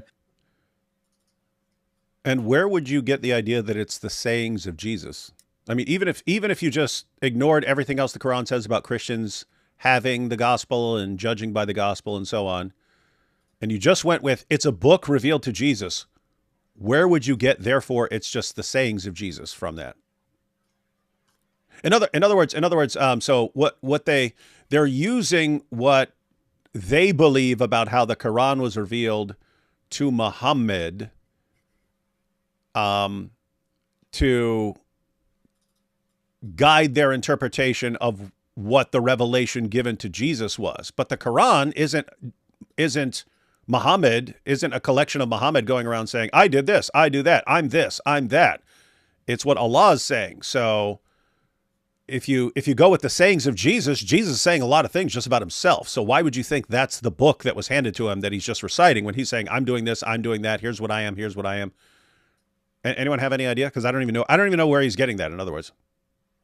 Yeah, there's nowhere from the Quran where you would even think that that's like a definition of Injil. I have no idea where he's getting it from either. That's probably the thing that bothers me most about any of this. So you'll have John Fontaine, and he'll make up documents that have never existed, and we have no reason to think they ever existed. But you can't refute him if he says, boom, they popped into existence in one little Arab city and then disappeared. Oopsie, now you see it, now you don't. Oh, it's gone. Ha-ha, Allah the magician, right? You can't stop him from saying that. But everyone's doing that in just a different way. Like, Dees is just making up what the Injil is. I mean, he's actually making, the Quran doesn't say that's what it is. Nothing in history says that's what it is. But I'm going to say what it is. What's that mean? It means you're just making up what it is with no evidence at all. And you're fine with that. You're fine just making up what Allah is saying with no evidence at all. Exactly that. Ultimately, it's arbitrary. It's ad hoc. It's you start with the Quran and you circle back to the Quran, like IP has pointed out on his channel. What Dean tries to do is he tries to be like, okay, we can't just live in a bubble. We have to actively engage with history, and we have to actively engage with Christians because the Quran is engaging with Christians. So he looks at things like, I believe it's Surah 57, and other places where it looks as if the Quran is at least paraphrasing certain parables that Jesus says in the Gospel of Matthew, for example. And he makes a case, and I run with this. I have no problem with what Dean says. I don't agree with him 100% on it, but basically agree. You can, from the Quran, realize that the Quran author knows what the Injil is, in that the author thinks it's Matthew, Mark, Luke, and John, and probably other things. And Dean knows this, and that's why he says, yeah, it's Jesus' sayings, and even that is ad hoc in a way, because he's not saying it's Matthew, Mark, Luke, and John. He's saying it's certain parts of Matthew, Mark, Luke, and John, specifically the red letters, and specifically things that happen to agree with Islam, which of course makes it all circular, right? Like you can't falsify this in a way, because if it agrees with Islam, then that is part of the Injil, and if it doesn't agree with Islam, then it's not part of the Injil. And so there is no criteria to which you can show that this is not a correct theory. It accounts for everything in a way that makes it unfalsifiable, which is not a good thing to do if you want to be academically rigorous. But it's ad hoc, and this is the thing. This is what I think a lot of the Dawa guys don't understand about internal critiques. Like if you see some of them like John Fontaine or Rumsey, they think that if to solve an internal critique, they can just make something up in Islam, and that solves the internal critique. That is stupid. That shows they don't understand basic philosophical methodology. Because, like, could you imagine if a Muslim came to us and goes, I'm offering an internal critique. It's the logical problem of the Trinity. And we said, well, I'm not going to quote Joshua Sijuwati or Bo Branson or anything. I'm just going to make up a law of logic that says God must be three persons while being one God. That's a law internal to Christianity. Therefore, I've solved the logical problem of the Trinity. No Muslim would accept that. None. And they know that. But for them, they think they can just make up documents that never existed and think that solves an internal critique. That's not how it works. To solve an internal critique, they need to offer an explanation that is more parsimonious or less ad hoc than the hypothesis that there's an error in the Quran. And so far, they haven't done that. All their explanations, whether it's Dean Responds or John Fontaine, are wildly more ad hoc. Now, Dean Responds is less ad hoc than John Fontaine's, but it's still more ad hoc than the hypothesis that Muhammad made a mistake. And I'll just add to all of that. Allah is addressing Jews and Christians and saying, why aren't you believing in this book when it confirms your book? What's going on here? You guys aren't making any sense. And of course, hey, Muhammad's prophesied in your book, so why aren't you believing in Muhammad? And so if you are to say what Allah really means is all the parts that agree with Islam, he's confirming those, and the rest have all been corrupted. How is this an art? How should this be compelling to Jews and Christians, right? If you wanted to say, hey, a Muslim can say, oh, that's all he means. Okay. These claims are directed towards us. Why aren't you guys believing in Muhammad and the Quran when he confirms what you have? He confirms what's with you. You go to the Dawa guys. Oh, he's only confirming the parts that agree with Islam. Everything else he's rejecting. Why should we take that seriously? Every Muslim out there, would you take this argument seriously if I came to you? If I came to you and I said this, hey, you now have to believe that I'm a prophet because I confirm your Quran. And what I mean when I say I confirm your Quran is any part of the Quran that agrees with what I'm saying, that's good. Everything else is stupid and wrong and false. Would that give you any indication that I'm a prophet? What's crazy is a Muslim will say something stupid right now and go, oh, but in Islam, Muhammad the final prophet. Well, then I'm not affirming those parts. I'm not confirming those parts. That's one of the corrupted parts. Yeah. And like who would believe me? Who would say, oh, wow, great point. He's agreeing with the parts that he's confirming the parts that agree with him and rejecting the rest. Therefore, he's a prophet. You would instantly spot that as the stupidest argument ever offered by anyone for any position ever. And you're telling us that that's what Allah is doing. You're telling us that that's what your God is doing. Your God is coming to us saying, Jews and Christians, you guys, do you really want to know why you should believe in this book and this prophet? Do you want to know? Because I've got the slam dunk. I've got the slam dunk argument right here. All right. Go to your books. Any parts of your book that agree with me, those are good as gold. Any parts that disagree with me, those are garbage. You ready to believe in me? That's your God's argument. Okay, then you're telling us your God is a complete moron who offers nothing but stupid arguments. Is that what you want us to think about your God? It sounds like, was it heads I win, tails you lose? Yep. So like, it's like, it's already set up in such a way that whatever they present, whatever they tell you, that's correct. They can't be critical about it, and they can't look at it objectively. They have to look at it from their own paradigm, which starts off with Islam is true, and then goes in a big circle and comes right back around to Islam is true. And they can't do anything but that. And they don't understand it, no matter how many times you point it out to them. They've lost the ability to understand the points you're making about their argument. I think I'm just going to have to make a bunch of responses that are just me using the exact same argument, but to support me being a prophet until they actually get it.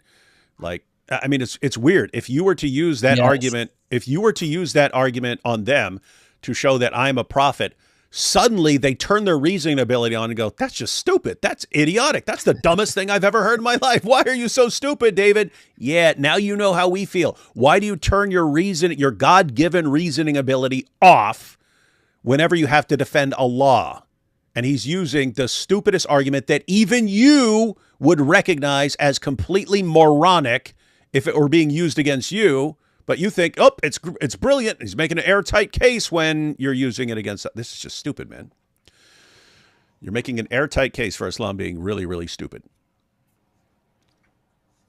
Dean's position on confirmation of the previous scriptures. Here we go. Oh, let me guess. General. I'll just say it's a general confirmation of the previous scriptures. It's not going to be absolute.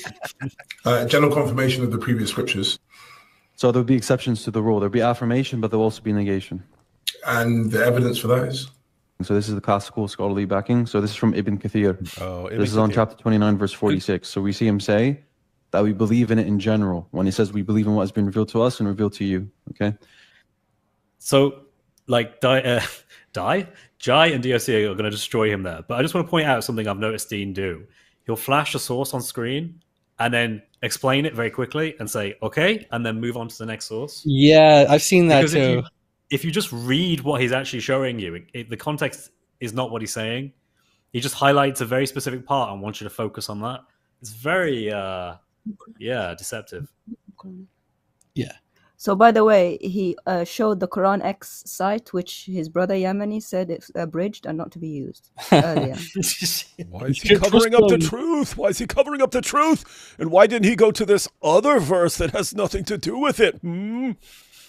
Quran X is generally considered reliable. Generally reliable, yeah. Yeah. All right, so here we have Dees and Lipiano. Orthodox lips. Do you have any scholar or any Quran verse that says that you have to cherry pick and you have to do general confirmation? Yes or no? You're so adorable. Can I respond now? Bro, why you got red stuff on your cheeks, bro? What is that, bro? You got blush? You're so adorable. Should I use 610? Should I use 610 against you? You look smoochable, bro. Wait.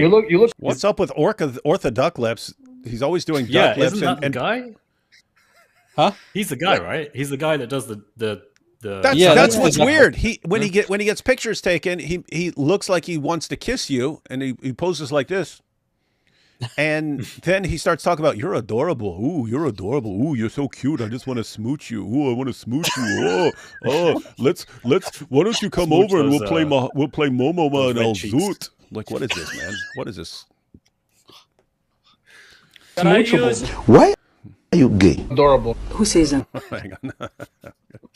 Rewind that. Do you have any scholar or any Quran verse that says that you have to cherry pick and you have to do general confirmation? Yes or no? You're so adorable. Can I respond now? Bro, why you got on? red stuff on your cheeks, bro? Can What we is get that, to bro? the You got topic? blush? You're so adorable. Should I use 610? Should I use 610 against you? You look smoochable, bro. Should I use? You look smoochable. Why are you gay? Adorable. Who says I'm gay? You are gay. Hey, I just had to throw that in there just for good measure. Hey, did you see what he was saying? He was going, "Do I have to use 6108 against you?" He was warning him. Hey, if you're just going to start with insults, I'll just go insults against your God and your prophet. If you want to just start tossing around insults, or do you actually want to address the point? Smart. I mean, for someone who's doing duck lips at the camera, I mean, like, he shouldn't be making those kind of remarks because it just makes him look very, very gay. It's like, what are you doing, bro? Yes, every time I call into your show, I just want to give you a big kiss. Hey, send me your email and I'll send you some lip pics. You want some lip pics from me? What is Dawa, man? Oh boy. Back to his position. It gave me a mufassir that says that you have to do general confirmation. Do you have any? Yeah. Surah chapter 5 verse 44, Ibn Kathir's commentary says we do a mujmal tasdeeq, which means a general confirmation.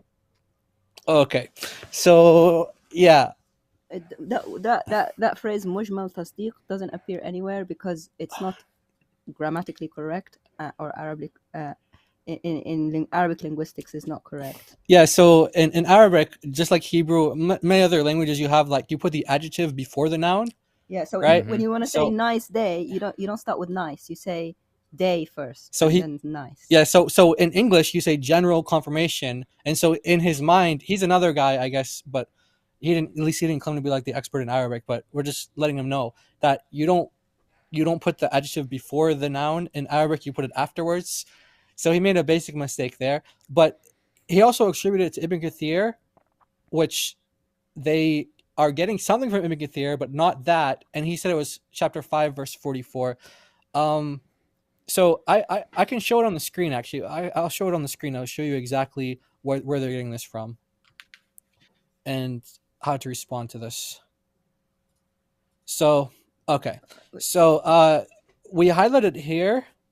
This is the word that this is the phrase here that they're understanding. Like Dean said, it means, what do you say? In general, we believe in it in general. Libiano said we believe in a general confirmation. Okay, it doesn't actually say that. Iman and mujmalan means a general belief, So this is the whole context of it. Yep. So chapter 29, verse 46. Yes. So it basically says that this phrase iman and mujmalan, which means general belief, it means that it's when you are facing the people of the book, if they tell you something, well, let's just read it. If they inform you something whose truth or falsehood we do not know, then don't hasten to deny it, for it may be true, nor believe it, for it may be false. Rather, believe in it, meaning their book, a general belief, on the condition that it's truly revealed, not misinterpreted or replaced. And so this is the one from Quran X where it says we believe in general, okay? And so what we're saying is that it's important to translate the whole thing. It's actually in Arabic, it says a general belief. Why? Because this is actually a specific thing in Islam. This is a specific doctrine in Islam called a general belief. We don't have to go through all of this stuff, but this is it's like you have two different types of belief. Yeah. So the two different types of belief is a general belief, which is for the population who don't know detail. And these are all the different ways in Arabic that you'll see it worded. Or a detailed belief, iman tafsili, for scholars, people who know more. So this is the difference. It doesn't mean that the details are wrong. It just means different types of beliefs depending on people's knowledge. That's all. Yeah. So we have like Ibn Taymiyyah here, for example, he's explaining it, and what he says is, if it is said, how can faith be sound in something whose reality is not comprehended by one who claims to believe it? The answer is, just as faith is valid in Allah, His angels, His books, His messengers, the last day, the fire, the paradise, it is known that we do not encompass full knowledge of all these things in detail. Al-tafsil, okay? But we have only been commanded to believe in general. Fil jumla, in general. Now, and then he goes on to say, do you not see that we do not know the exact number of prophets, nor, so it's not 125 like that lady said, by the way, 125 prophets somewhere in that video. The 4v4. Nor the many angels, nor do we grasp their attributes, yet that does not diminish our faith in them. So he goes on, and he says, I say that there is no doubt that one must believe in everything that the messenger has informed us of and affirm whatever he reported, even if a person does not understand the Arabic he spoke or grasp any part of its meaning. You hear that, Yemenite? Let alone the Arab. So even if you're Arab, you don't understand it. He's saying, even if you don't understand the Arabic, it's like it doesn't matter as long as you believe in it generally. So then it says, so this is the thing here, because this is the same phrase that, by the way, Ibn Taymiyyah is the teacher of Ibn Kathir. So when Ibn Kathir makes reference to a general faith, I should have kept it as general belief here, but just so you can see the consistency, but it's literally the same thing. Al-Iman al-Mujmal is the same exact thing, just this is using the definite article. And he's saying that this is a general belief. It's not a requirement to know the meaning of everything he has reported. And then he says that there's no doubt about this. And it goes on. And watch this now. So anyone who finds a verse of the Quran that's unclear and does not know its meaning must still believe in it. So general doesn't mean you like get to pick and choose, like, oh yeah, most things are correct, and then some things you get to not believe. Again, this is a doctrine in Islam. These words are not just like random words. They have a reference point. It's like if you're reading a Christian commentary or Christian book on theology, and it makes reference to natural theology or general revelation. You don't need to like Google what does general mean and what does revelation mean. General revelation, this is a specific doctrine in Christianity. So just like here, this general belief, al-Iman al-Mujmal, it's a doctrine in Islam, and so he says that, and does not know its meaning, must still believe in it and entrust the knowledge to Allah and say Allah knows best. That's why Muslims always say Allah knows best. This is agreed upon by both the early generations and later companions. Now, so that's Ibn Taymiyyah. Now we have Ibn Baz. Now watch what he says. So he says the same thing, and he applies it to all the books of Allah, including the Quran.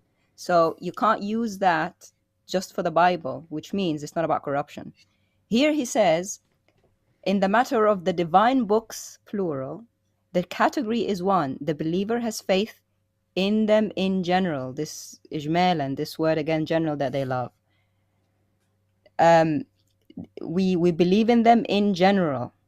And then he lists these books, the Torah, the Gospel. Well, just I wanted to show the contrast, because the contrast with general is always detailed. Yeah. Right? The contrast with general is always detailed. So as for the details, so notice you have general, then you have details. Yeah, as for the details and contents, that knowledge belongs to Allah.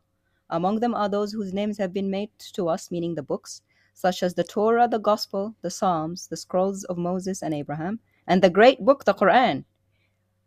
We believe in these books that have been named for us. So these books, you apply to them, including the Quran, this general belief. And don't worry too much about the detail, they're saying, because you can't really fully know the detail. That's what it's saying here. So this is just to show like that they don't know what, again, I'm putting Ibn Kathir up here. They don't know what Ibn Kathir is referring to when he says believe in general or have a general belief. They think that it means, oh, you accept most things, but you affirm most things, and then some things can be negated. That's not what it means in Islam. To have a general belief is contrast with having a detailed belief. So you believe in general, which look at the context. The context is, if you don't trust the people of the book. So if you don't trust people of the book, they inform you about something. You can't say it's true because you might say something false is true, and you can't say it's false because you might say something true is false. So you have to just have a general belief that we believe in it on the condition it's been revealed. It hasn't been replaced like it's on another book, and it has been misinterpreted. We believe. It doesn't mean you get to pick and choose. So yeah, so that's basically what the term that they keep using. They basically twist it. They probably don't know what it means, but they're basically saying it means, oh, you can disregard the detail. No, it doesn't. It means that you know what it is generally, you believe in it generally, you just don't know the detail because their prophet was too illiterate to read it or have someone else read it for him, but he still confirmed those books without knowledge. So now he tells all Muslims to don't trust the people of the book, the people, not the books, the people. It's like sending your child to a teacher who you don't trust, but you trust the book that they're teaching. So imagine if like you're a Muslim, like you're a conservative Muslim family, and your kids go to you live in the West, your kids go to secular school. Let's say the religious teacher is like teaching the Quran. It's like a rainbow Muslim, like a liberal Muslim. You wouldn't want your kids to believe what they say. You say don't believe what they say, but don't disbelieve them, but just take whatever the Quran says. Say I believe in the Quran. But don't believe or disbelieve. So keep your belief in the Quran generally, but just don't go with the details they tell you because we don't trust the teacher. That's basically what it is. It's not an attack on the books of Allah, including the previous ones. Yeah. Otherwise, if you apply it to Muhammad, because it says here, you have to affirm all that the messenger brought in a general manner. This is what al-Iman al-Mujmal means, to accept it in general. So in other words, you don't just get to pick and choose what you believe from Muhammad. Well, some Muslims do this, but you're not supposed to. Yeah, You're supposed to accept everything. Oh, they all do it. Yeah. Yeah, that's all. So that's it. Yeah, that's it. All right. Now, here's the thing, Giant DOC. Yeah. You've corrected Dean on this repeatedly, and he keeps saying the same thing as his argument over and over again. Like that's his main argument. He's heard the correction because I've heard him actually quote us and say what we say, and he still goes on to say it. So yeah, so just throwing it out there. All right. Yeah, but he also heard the correction for the father out business, and we heard him on TikTok being corrected by an Arab sheikh, and he said, "Sorry, sheikh." Libiano, yeah, that was. Oh, sorry, a different one. Yeah. Sorry, sheikh, Libiano. Sorry, and then he didn't face the sheikh, and then he went on being a father right anyway, when the sheikh told him not to do that. So yeah, they've both been corrected on many things, but yeah, go ahead, yeah. Everyone who's watching, get your mind around this. Get your mind around this.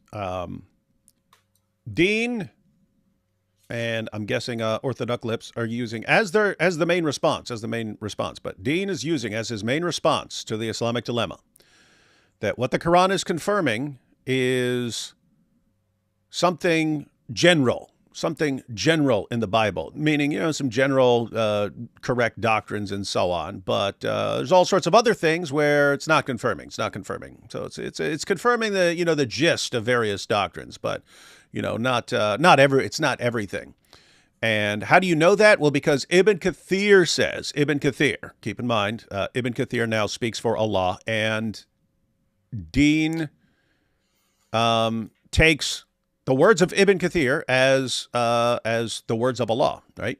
Which he'd be condemned by Surah 2, verse 79. You're taking something else and saying, this is the word of Allah, right? So anyway, he's doing that.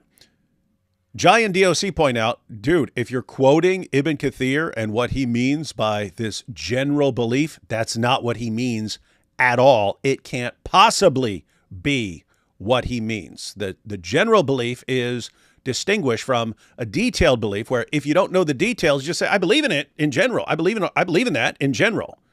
I don't know what it means. I don't know all the details. I don't have enough knowledge and stuff like that, but I believe in it in general. Then you'll have like an expert who knows all the details and stuff. Guess what? They believe in what they're talking about the same. It's just one has way more knowledge about what he's talking about. They believe in the exact same thing. One just has a more detailed knowledge. That's how it's actually used in Islam, if I'm following this correctly. And yes. Dean is completely misrepresenting the doctrine. He's completely misrepresenting Ibn Kathir. And this is his main response to the Islamic dilemma. And you can't say he's ignorant on this because they've pointed this out to him before. He's familiar with it. He knows it's not what Ibn Kathir means, and he's saying it anyway, which means two possibilities. Either he's too stupid to understand what Giant Dios here are pointing out, and he's too stupid to understand what the Muslim commentators have said and how this is used. He's too dumb, in which case, why are you listening to him respond to the Islamic dilemma? Or he knows he's wrong, and he's saying it anyway because all he can do at this point is lie to get out of the Islamic dilemma. You know what? His friend Fareed should correct him on this. I know that Fareed knows this. I know that he knows the general belief and detailed belief. He should correct him on this, really. He should be getting this correction from Muslims, but you guys know Muslims don't do that to each other. Correct. They don't self-correct. And so, yeah, this is exactly I don't know, because Fareed self-corrected our good Sheikh Yasser Qadi. He did. Oh yeah, so I think what you mean is they won't self-correct if it's someone they like. If it's someone they hate, then they'll gladly. Yeah. Good point. Yeah, that's a good distinction. Yeah, that's a good distinction. So yeah, if they don't like them, then yeah, they love correcting them actually. But the thing is, that term applies to their religion and their book too. Right. That's what these scholars saying. That applies to all the books of Allah. Yeah. So if you're gonna say it means corruption, then you got a problem because it applies to the Quran. This is the word that John the Baptist uses in the Quran. Yahya, John the Baptist, he says that he's the confirmer of Jesus. It doesn't mean he's like a general confirmer, right? It doesn't mean like he's only John the Baptist just generally confirms Jesus. No, he confirms. He's affirming everything about him. And so that's the same word that the Quran uses over and over and over, like a beating drum, that it's confirming the Bible, confirming the Bible, confirming the Bible. There's no such thing as general. That's why when King Silv, that was the guy who was debating with Libiano, Orthodox Muslim, he was saying, do you have any scholarly backing? And once you get that out, that they have no scholarly backing, the question is, okay, where are you getting this from? If none of your scholars are saying it, where are you getting it from? And so you strip that away from them, because they're supposed to be Sunni Muslims, right? They're supposed to be Sunni Muslims. They're supposed to be following the scholars and following the consensus of the Muslims. They could just be making up doctrines and making up things. Can we say that these guys are basically just world-class innovators who, according to their own religion, are going to hell? Yeah. Yeah. Oh, yeah. Yeah. Now, this is what, like, again, why it's so controversial, their position, because this is massive bidder. This is them literally saying, hey, guys, all of the scholars from the past got this wrong. They didn't have a clue what they were doing. Sorry. But fortunately, Dean Responds and Orthodox over here have figured out the truth. We finally got there. We have the Haq. We've got the Haq and the Hikmah. And it's and if you spend $10 a month, you get access to my Discord channel where you can find out all what this is. And it's I was going to join, Chris. I thought it was yours. No. I wouldn't charge Isn't like, it funny that it was only like so long ago that Orthodox Muslim actually went along the Central Dawah and was like, "Is your knowledge worth $20 a month? I know mine isn't." Yeah, and now he's going around like teaching like. He admitted his knowledge wasn't worth $20 a month. Yeah, he's like, "Is your knowledge worth that? Because mine isn't." And we agree, it isn't. So, this is one of the main responses that I see. I've seen lots of Muslims using this just general. And guys, it's completely wrong. It's innovation. It's made up. Yeah. Even if it was, I'm sorry, that's still a problem. Because what does the Bible generally teach? Especially if you go to the New Testament. All the Gospels, all of the epistles are just focusing on what Jesus did, how he conquered death, he atoned for sins, he resurrected. This is the central general theme of the New Testament. And it completely contradicts Islam. I challenged Dean, like in one of my few conversations with him. I challenged him. I said, look, if you really believe this, read the 4 Gospels and find every single verse that you think is actually compatible with an Islamic teaching and every verse that isn't, and tell me that you still think you can confidently say you affirm this generally. And he was like, yeah, I totally do this. But suspiciously, he's never published it or mentioned anything about it. And I think it's because he knows, just as well as I do, that once you do this, there is no way you can say you generally affirm that. There are too many instances, Jesus calling his God Father, Jesus like the incarnation, the baptism, the crucifixion. Like there's too many things that are problematic. Even his like parables and miracles are problematic. So he has nowhere to go. He's just bluffing. Yeah, I would. So a parallel would be, I believe in many statements that are contained in the Quran. I believe there are many statements in the Quran that are true statements. I would never in a trillion years say I affirm the Quran in general, not even in his sense, So let alone as in what it actually means, like in Islam, to say that you affirm, you have the general belief. So this is just a disaster. It's, hey, we'll point this out and they'll say in order to avoid that, they'll go with this, but that doesn't work, and they're just making things up, and we point, and then in order to reconcile that, then they have to go to this other made up thing. This is just weird. It's like, you got Build-A-Bear, or you've got like Build an Injil, where they just try to grab parts of it and build their own unique Injil that works for them, completely arbitrary. But I've tried to point out to Dean that, like, you don't understand English. Like, this is not what the word general means. And Than, IP on your channel, he pointed out, it's more in line with specific. You specifically confirm these very few statements that you think are compatible with Islam, while you reject the majority of other statements. So that is in no sense a general confirmation. But he doesn't understand he's not using language correctly. So, this would be an even if, but in fact issue. Even if we go with your definition of general belief, the Islamic dilemma succeeds and you fall apart. But in fact, that's not even what your sources mean by in general. So you're either ignorant or you're lying. This is Dawah, guys. And by the way, after he showed that to Joshua Shajwadi, he was like, just for the Muslim's sake, to show them this is the classical backing, because I don't want them to think I'm making something up. So for the Muslim's sake, because Joshua was like, I mean, that's not really a good source for me. Like, can you show me? And he's like, well, it's for the Muslims. It's for just so the Muslims know I'm not making something up. So so he really thinks that the Ibn Kathir is saying, well, I don't know if he really thinks that because he's been corrected on it. He knows what Ibn Kathir is saying. So he's lying to the Muslims, essentially saying, guys, this is what Ibn Kathir means when he says in general, based on this English translation that misses out the word belief.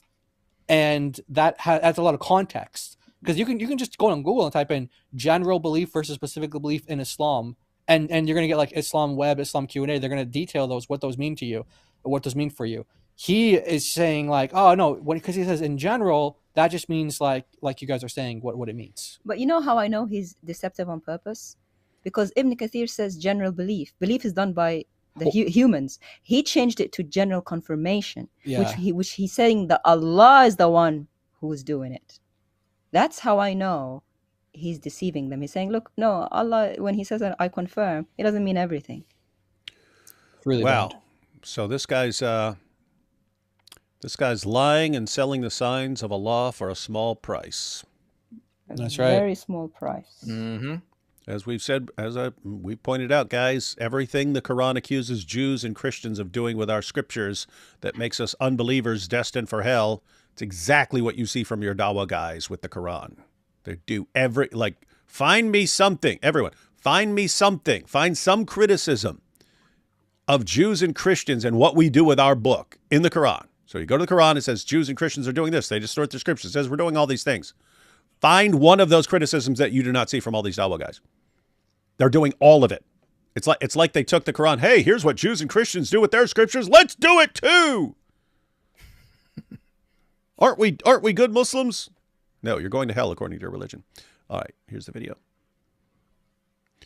Your hypothesis is that the Quran confirms the places that it agrees and disconfirms and corrects the places from an Islamic perspective. Stop putting in the word general when that's not what you mean. That is because let me. No, let me man, just again. I'm getting frustrated because just man up. What's so your theory. It's got a frustrated Than. You don't want to mess with a frustrated Than. What's so fallacious? I really like Than. Yeah, we really like Than. I like Than's his discussion in there. It was great. I mean, of course, IP years as well, but he's not here, so I gotta say he did a really good job. Yeah, both really good. Oh yeah, and David, he's coming out with a video on the Bayesian Islamic dilemma. He's got it all almost done. We're going to release that next week. If you want to look that over, it's pretty good. We've done so much work into the Islamic dilemma. We've now gone full Bayesian into it. I love that. That's amazing. I can't wait for that video. It's going to be powerful. Oh yeah. Yeah. Hold off on recording the ending because I will put mine together and then we can tie them together. Nice. It'll be super based. All right. Yeah. I'll make that a priority. Let's go back. So fallacious with what I've just said. Where did I say the word fallacy? Okay, so there's no fallacy with what I just said. What? Your hypothesis, for instance, is that the Injil is the Q source, and the Q source is just the sayings of Jesus that just so happen to be the things that only agree with the Quran. No.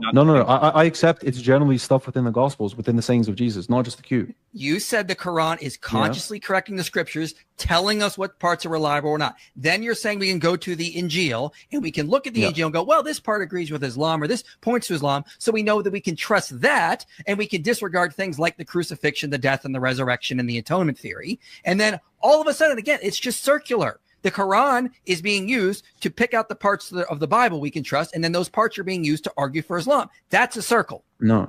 Right. Yes, it is. That is the most perfect example of circular reasoning in the history of humanity. Thank you. You could, IP.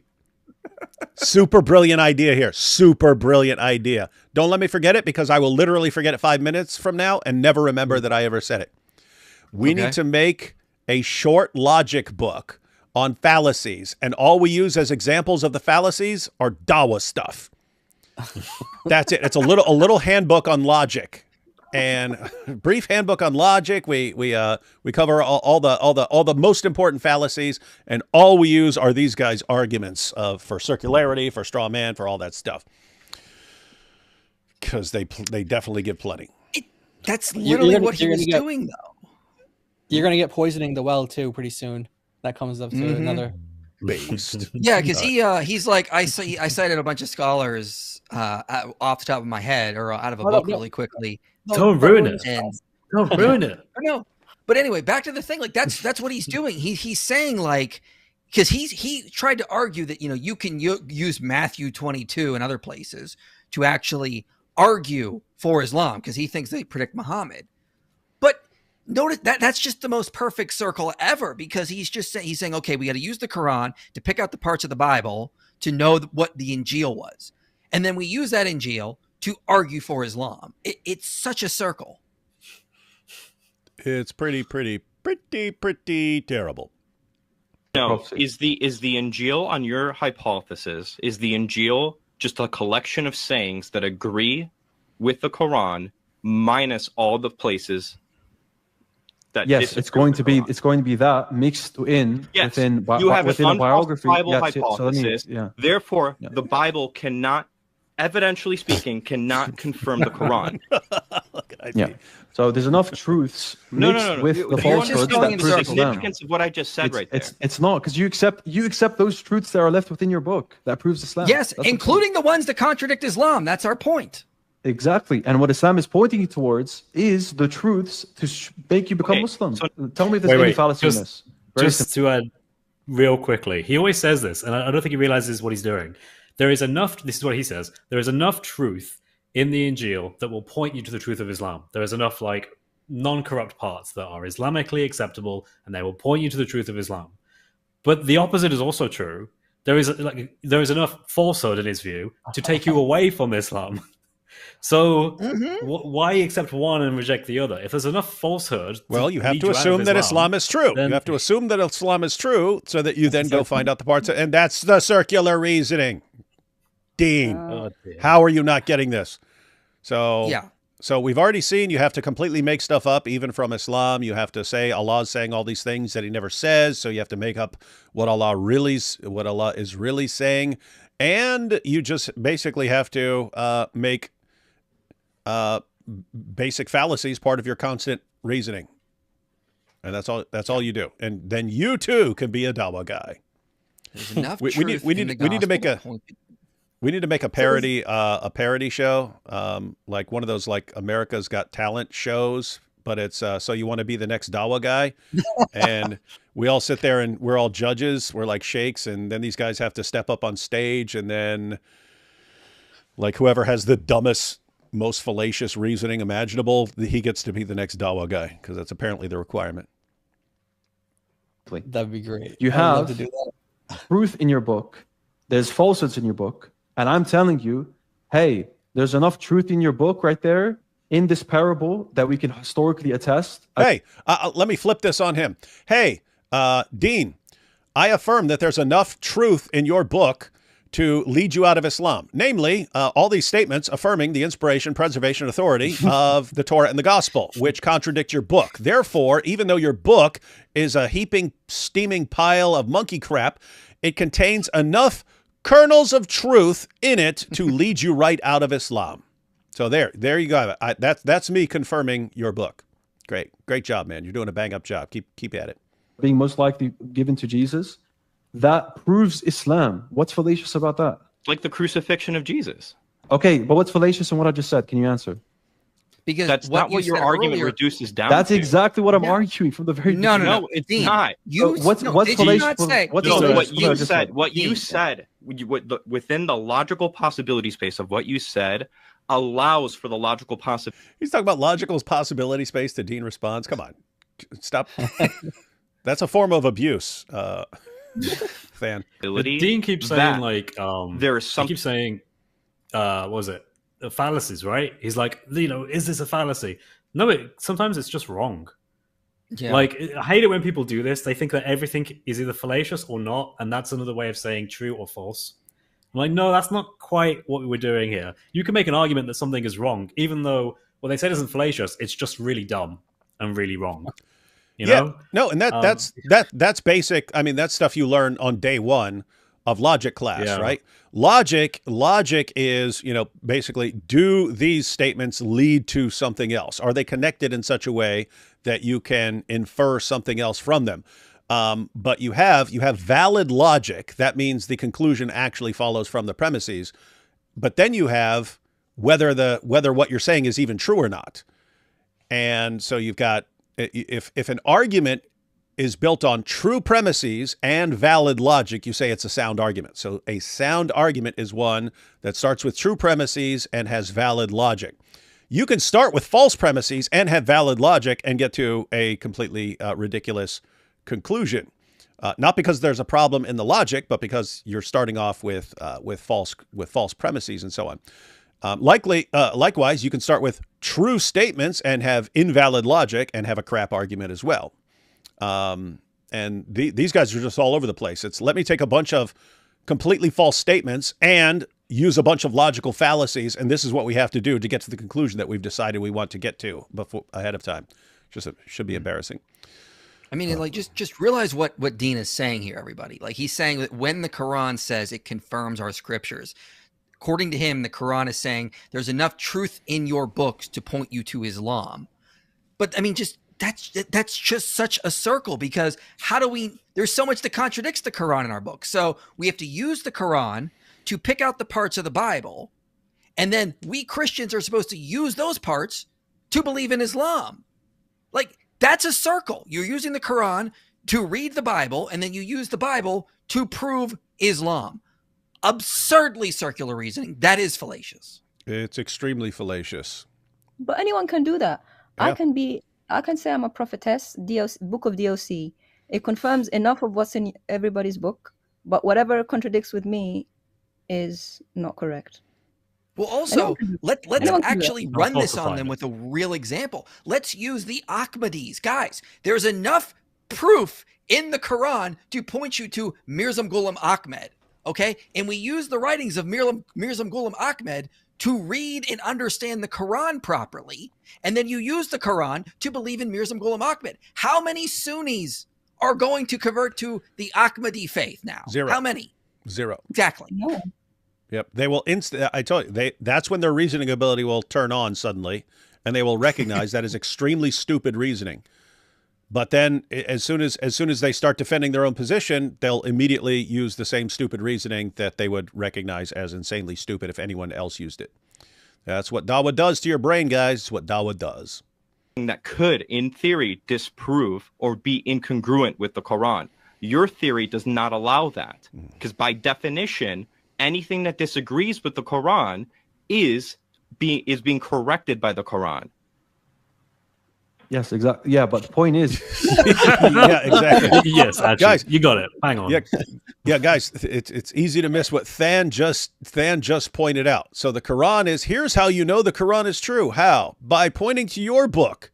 And he's pointing out, but there's tons of things in there that would disconfirm the Quran.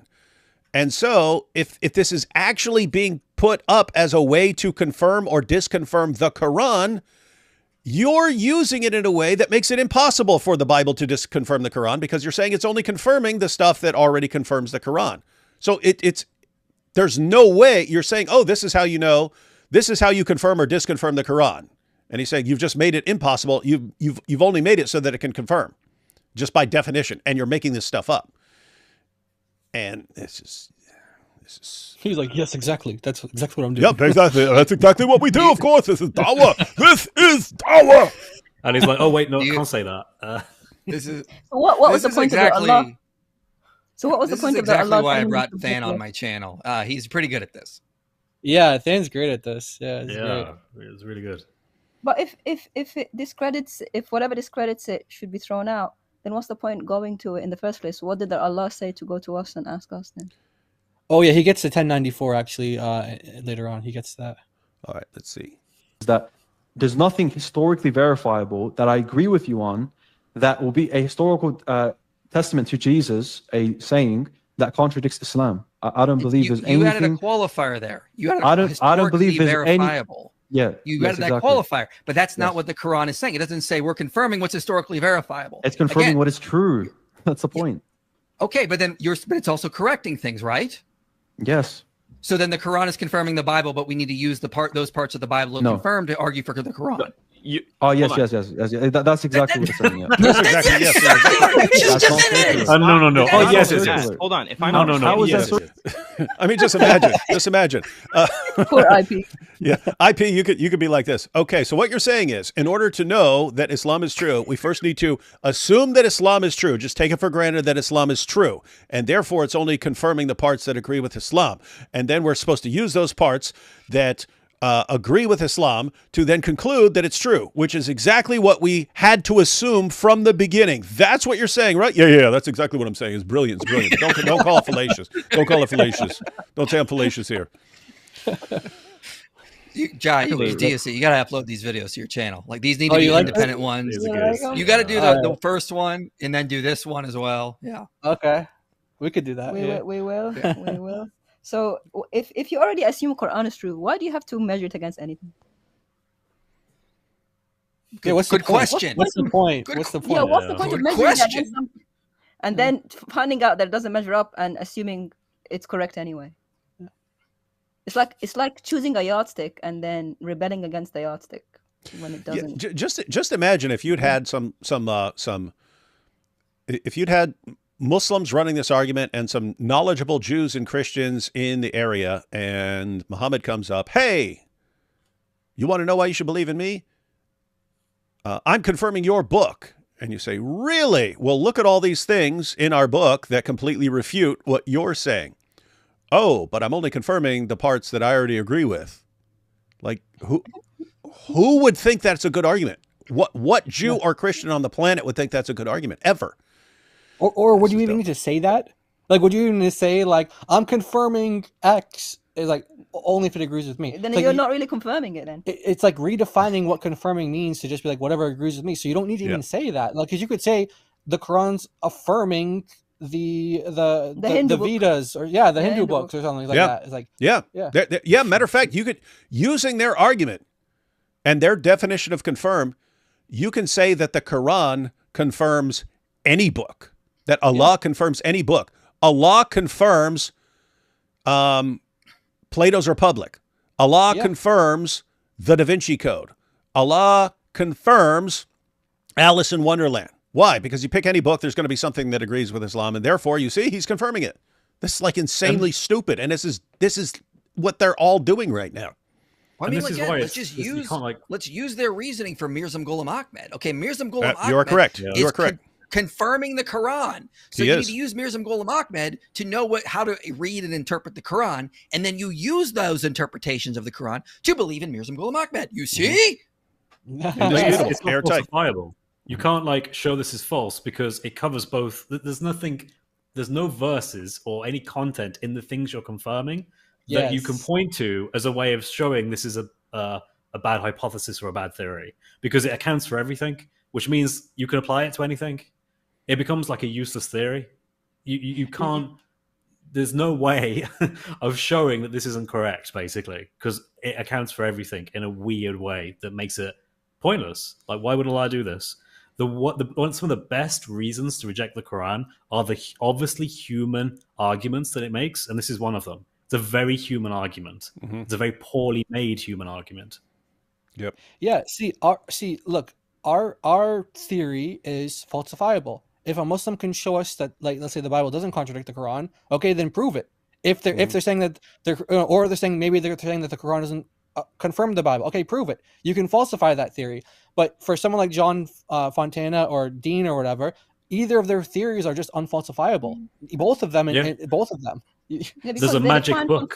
Something else. So they're both unsigned, not falsifiable theories. Mm-hmm. Pretty bad.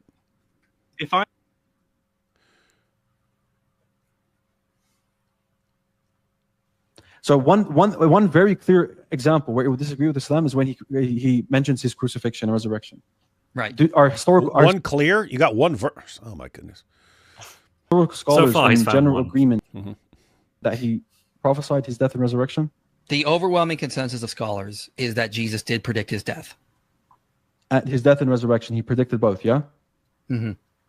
Okay. Now that I don't agree with. What? Real quick, Dean said historic scholars. When he asked the question, he said, do the overwhelming... talked about historic scholars. Like, David, when you hear historic scholars, are you just thinking of scholars today? No. Yeah, you're thinking of historical figures. So in my brain, I'm going, historical scholars? Oh, yeah, I'm John Chrysostom, Martin Luther, John Calvin. I mean, every freaking pope. I mean, like... So, yeah, I was thinking, the overwhelming consensus would confirm that. Now, if he would have said critical scholars, I'd have been like, well, I don't know about that. But he said historic scholars. And then later he tried to get mad about that. And I was like, I got to call him out on X. And then we kind of like got past it and made up. But I mean, I was like, don't be saying historic scholars and then switch it to critical scholars. Wouldn't you have critical scholars who agree with that? I mean, I recall back in the day, it was pointed out like it's in so many places, and it's in different books of the Bible, but also in completely different genres. You'll have Jesus just saying it, but then you'll have it like in a parable, like multiple parables and stuff like that, where he's the one who's going to die and so on. So it's all over the place so much.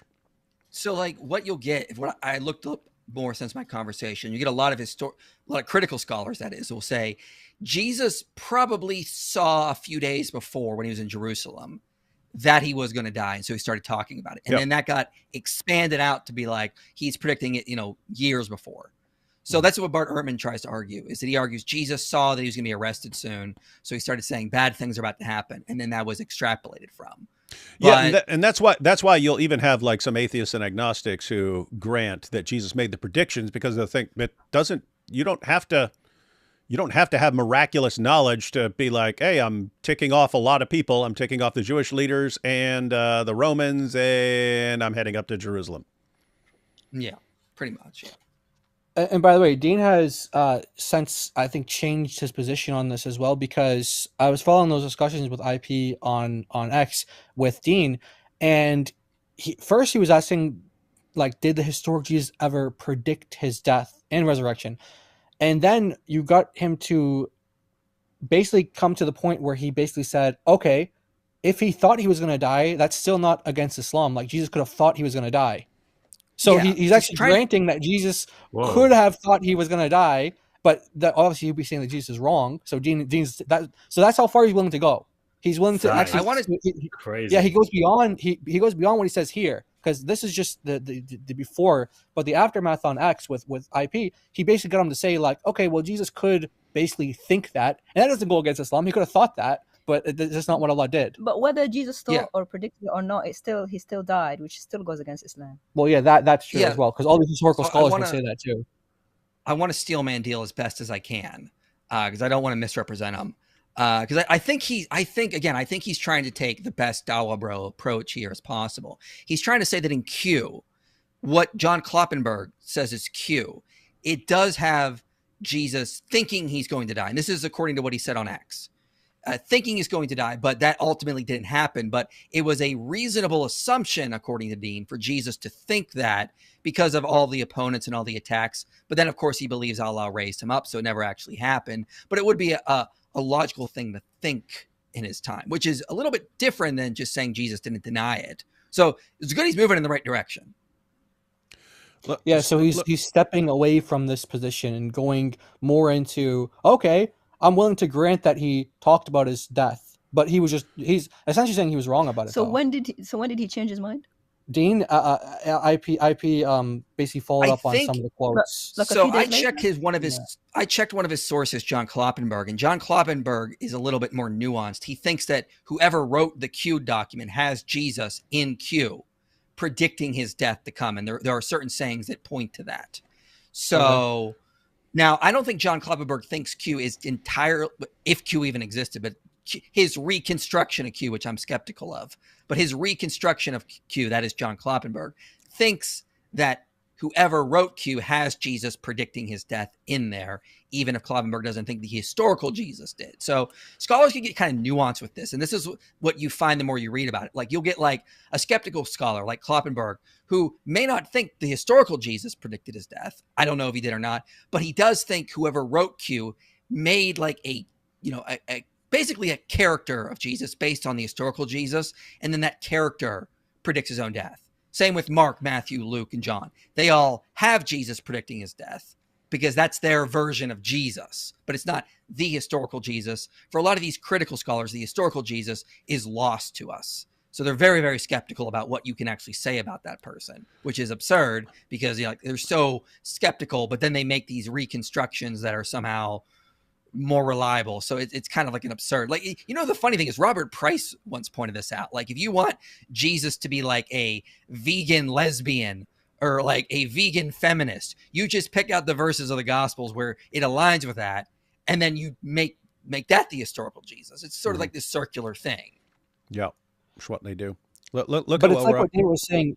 But it's like what David was saying earlier. Like, where is he getting this definition of Injil from? And Than gets into this, like, where, like, there wasn't a text like this. You want to reconstruct what you think Q is today. They didn't have what they had then is what was being affirmed. Nobody had like this document of what, like what Chris said. Like Chris was, like just tell us exactly what the Injil is.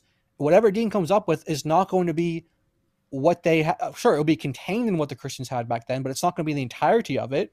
So no one would have thought to be like, oh, it's only this part of this is only these words here. These are the Injil, and then these words are not the Injil. Nobody would have thought that. So even this whole idea, it's like even we're letting him go too far with even granting him this like crazy idea of what his definition of Injil is. Look at what we're up against here. Sisters, you still believe in the non-existence? There is no dilemma. There is a insistent and deliberate misunderstanding. But you are right. If 1 + 1 + 1 = 1, everything is possible. This is what's considered a sick burn in Dawa, among Dawa fans. It's like, you don't. It's like you're a complete idiot. I mean, all you would need to do to refute the Islamic dilemma is show us one verse that we've been challenging Muslim on for years. Show us one verse says the Torah and the gospel have been corrupted. Show us one, just one, and we're refuted. And no, there is no dilemma. You believe 1 + 1 + 1 = 1. Ha ha ha ha ha ha. This is what we're up against, guys. It's nice. 40 generations of first cousin marriage, destroying people's ability to think and reason, and then we have to try to get them to think and reason, and it's almost an impossible task. But I guess with God all things are possible, so we're still hoping for a miracle here. That's right. Right now, if it was the case, not because it contradicts the Quran, because of internal evidence, such as does Bart Ehrman believe that, for example? I honestly don't remember his specific position, but I do know the majority of scholars will affirm two things about Jesus' life: that he was believed to be a miracle worker in his time, and that he predicted his death and resurrection. Well, okay, so I know that the majority of scholars... So what sources are you getting for that last part? So Tony Costa wrote an article about this. There's another book. So what's his name? Graham Twelfthtree has written books about this as well. Okay. So in those works, do they show that it's the overwhelmingly majority position that Jesus he prophesied his death and resurrection? Is that right?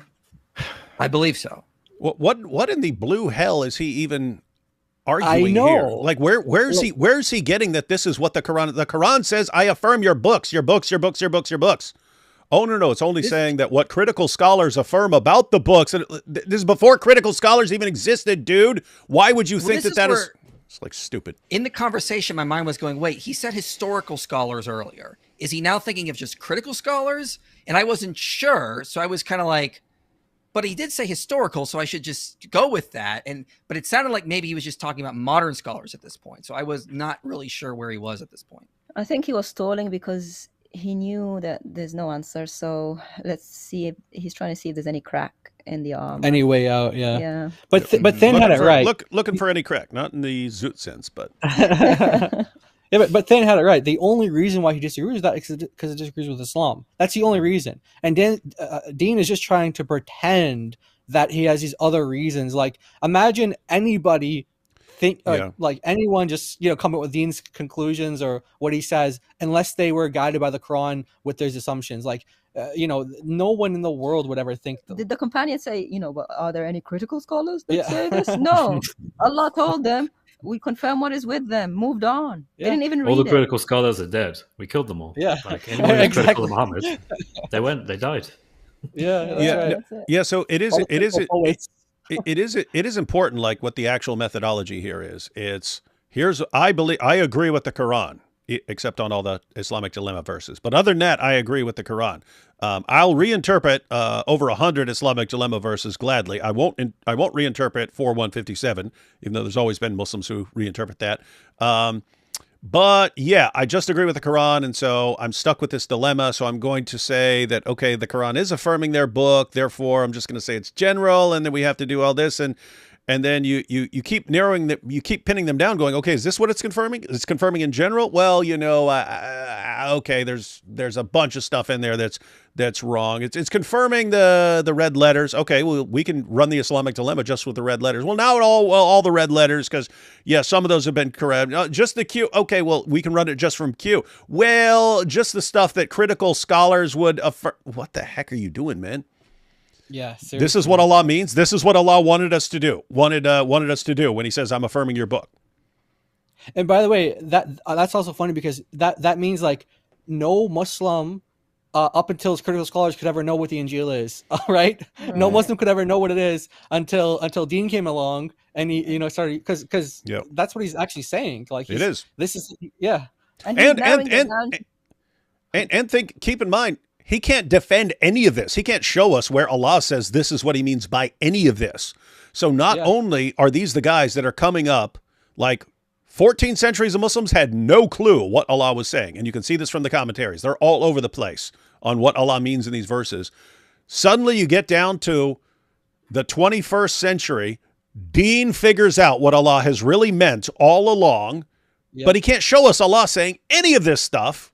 So it's almost like he thinks he's a prophet or something like that, right? Like he came to, what's going on there? Yeah, he came to clarify. He came to clarify what Allah means, and we have to accept it, even though he can't show us that this is what Allah is saying. Which he has to be a prophet. He has to be. Otherwise, he's just making stuff up. He's going to Q and critical scholars and everything, and Allah saying, if you take some of the verses, some of parts, and leave other parts, you're going to hell. So we can't do that. Yep. I don't have them offhand, but I can get them for you if you want. Why is this your criterion? Like, that seems really inconsistent. Because also, like, I feel like the overwhelming majority of scholars reject the truthness of the Quran. But is that based on do the overwhelming majority of scholars, based on the historical evidence that they have, reject the Quran? Reject the Quran's authenticity? I mean, well, hold on. How are you going to appeal to Bart? What? Yes. Yeah. What is he talking about? 100% of historical Jesus scholars would reject the Quran as a source of reliable information about Jesus. And no, they don't. Well, it's from God. It's got to be right. No one does that. No one. So yes, 100% of critical scholars would reject at least a bunch of the Quran. They might take it. They might say you can get to certain things that are true in the Quran that are about Muhammad and things that are going along during his time and so on. But they basically be doing exactly what you're doing with the Bible. They would point out things that they agree with and point out things they disagree with. So if you're using critical scholars as an authority, Islam just went bye-bye. So is that what you want to do? He seems to think that, well, he seems not to be aware that anyone who isn't already a part of a religion cannot really, by definition, accept that the Quran, for example, is true, because otherwise they would be a Muslim.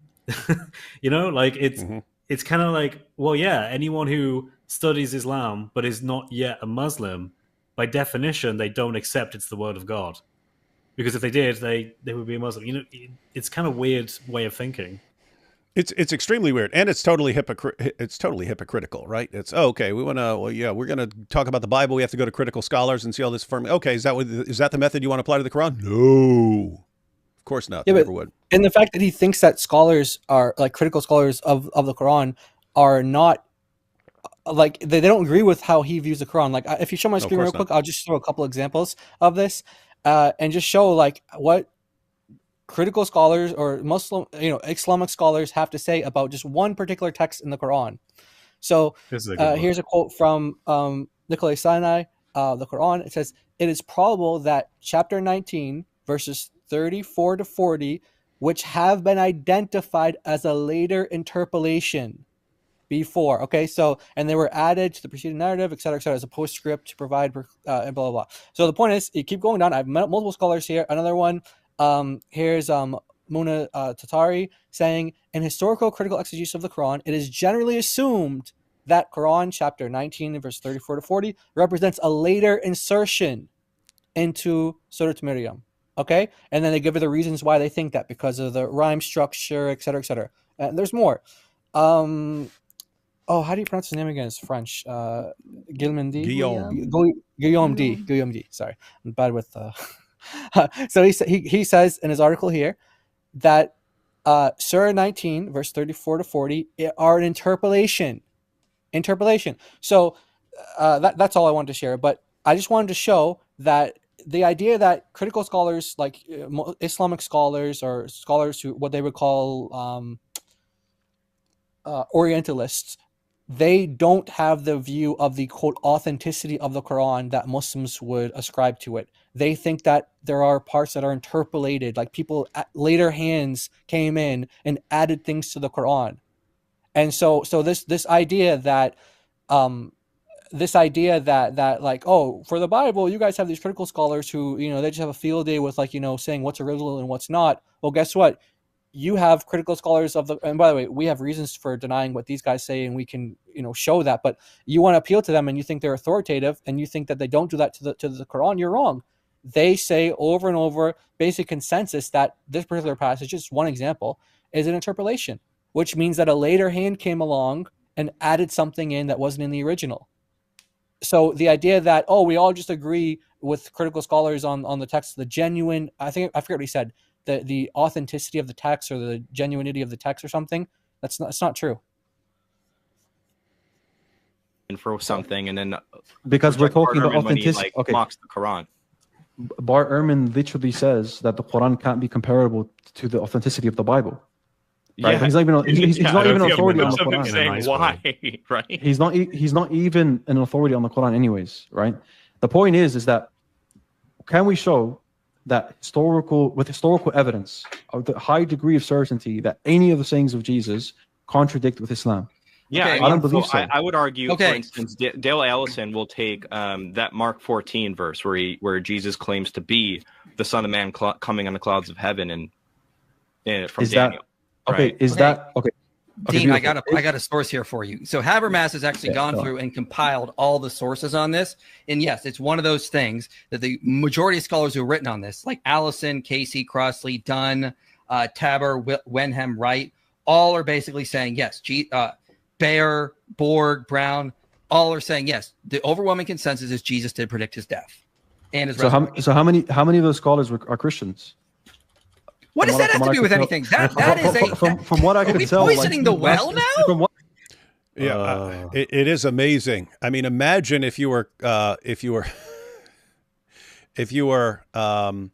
talking about scholars of the Quran and no one was allowed to quote a Muslim scholar.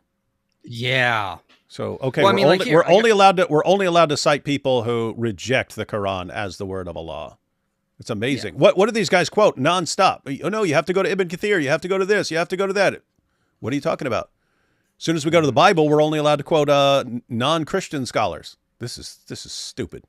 So I miss when I did that. I forgot that Habermas mixes in some who disagree, like Tabor, for example. But like, for example, Allison appears to take for granted that there is a passion predictions in the gospel. Casey states that Jesus could have guessed it would likely be that he would die in Jerusalem as an anointing death for Israel. He predicted his death and his resurrection, but it was not bodily with an empty tomb. Crossley says Jesus quite probably predicted his death.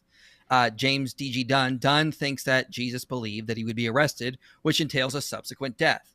Now, Tabor disagrees. Wenham agrees. Wenham notes that Jesus was surely aware of what happened to John the Baptist, being a popular religious leader in Roman Palestine, and that Jesus could have done this without supernatural intervention.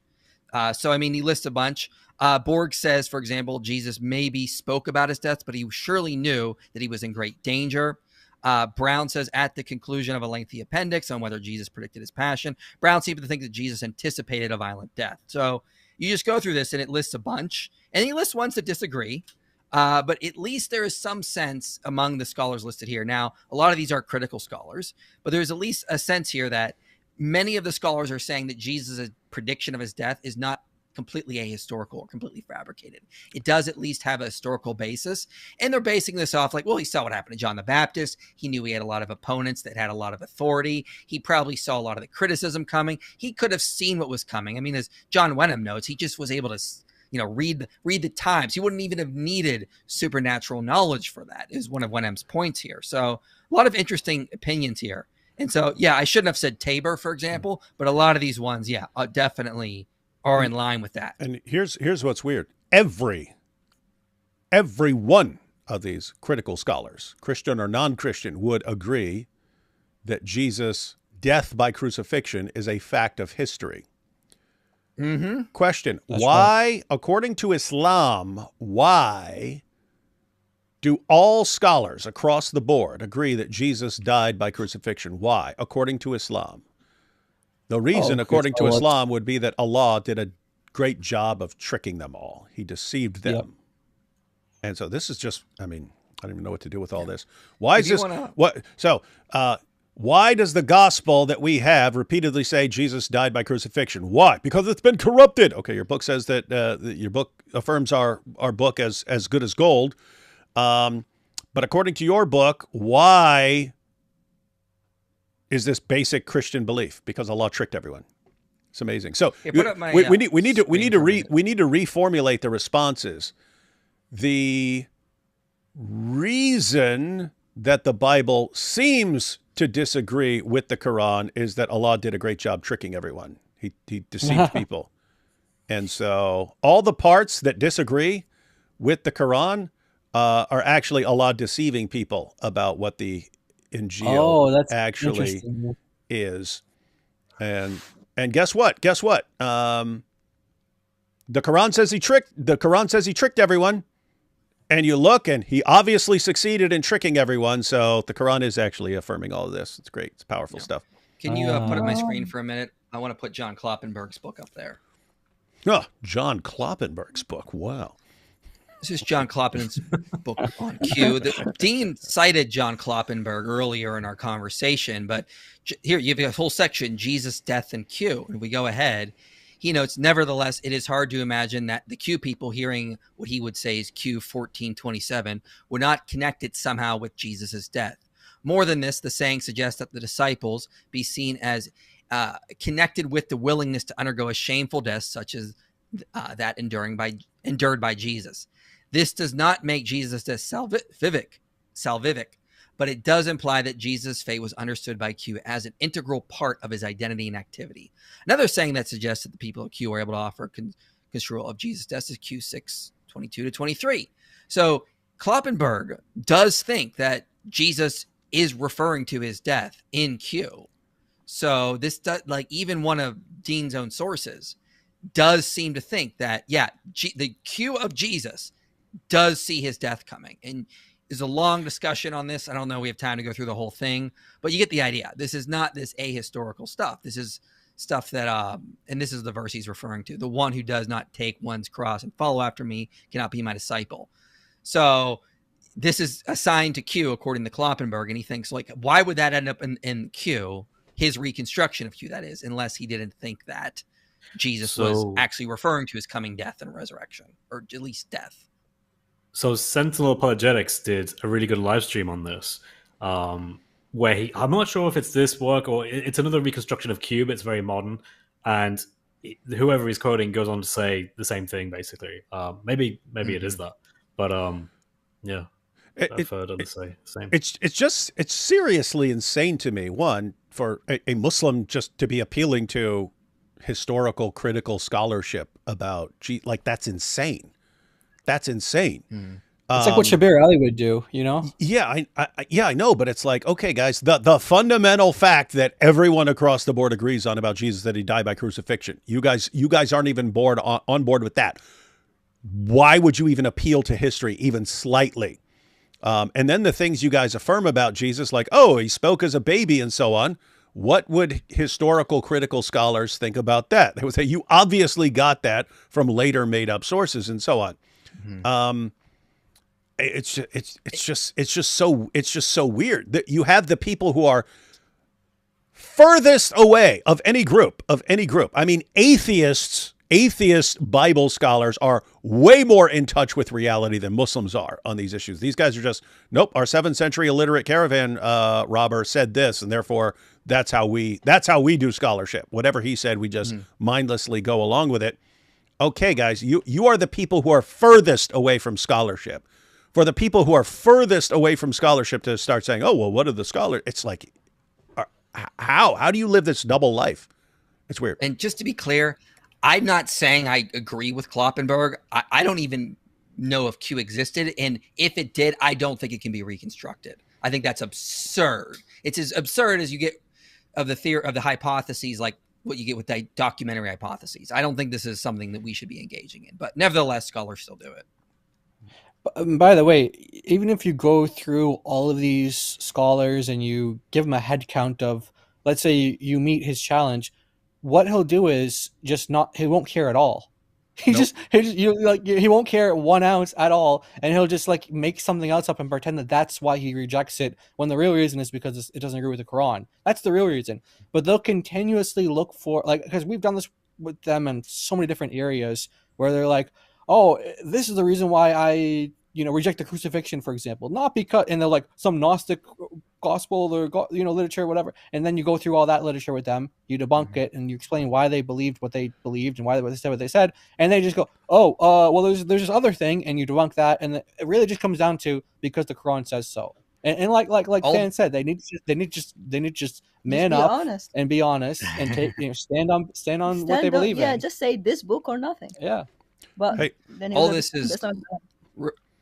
has led me. I'm going to do 2 videos. One, all the evidence Jesus was a miracle worker, and all the evidence Jesus predicted his death and resurrection. So I'm working on those 2 right now. That's awesome. Hey, nice. Are you gonna? You should include. Yeah, that's great. I would include like prophecies too, like Isaiah 53 as well, and other prophecies about the death of the Messiah as well.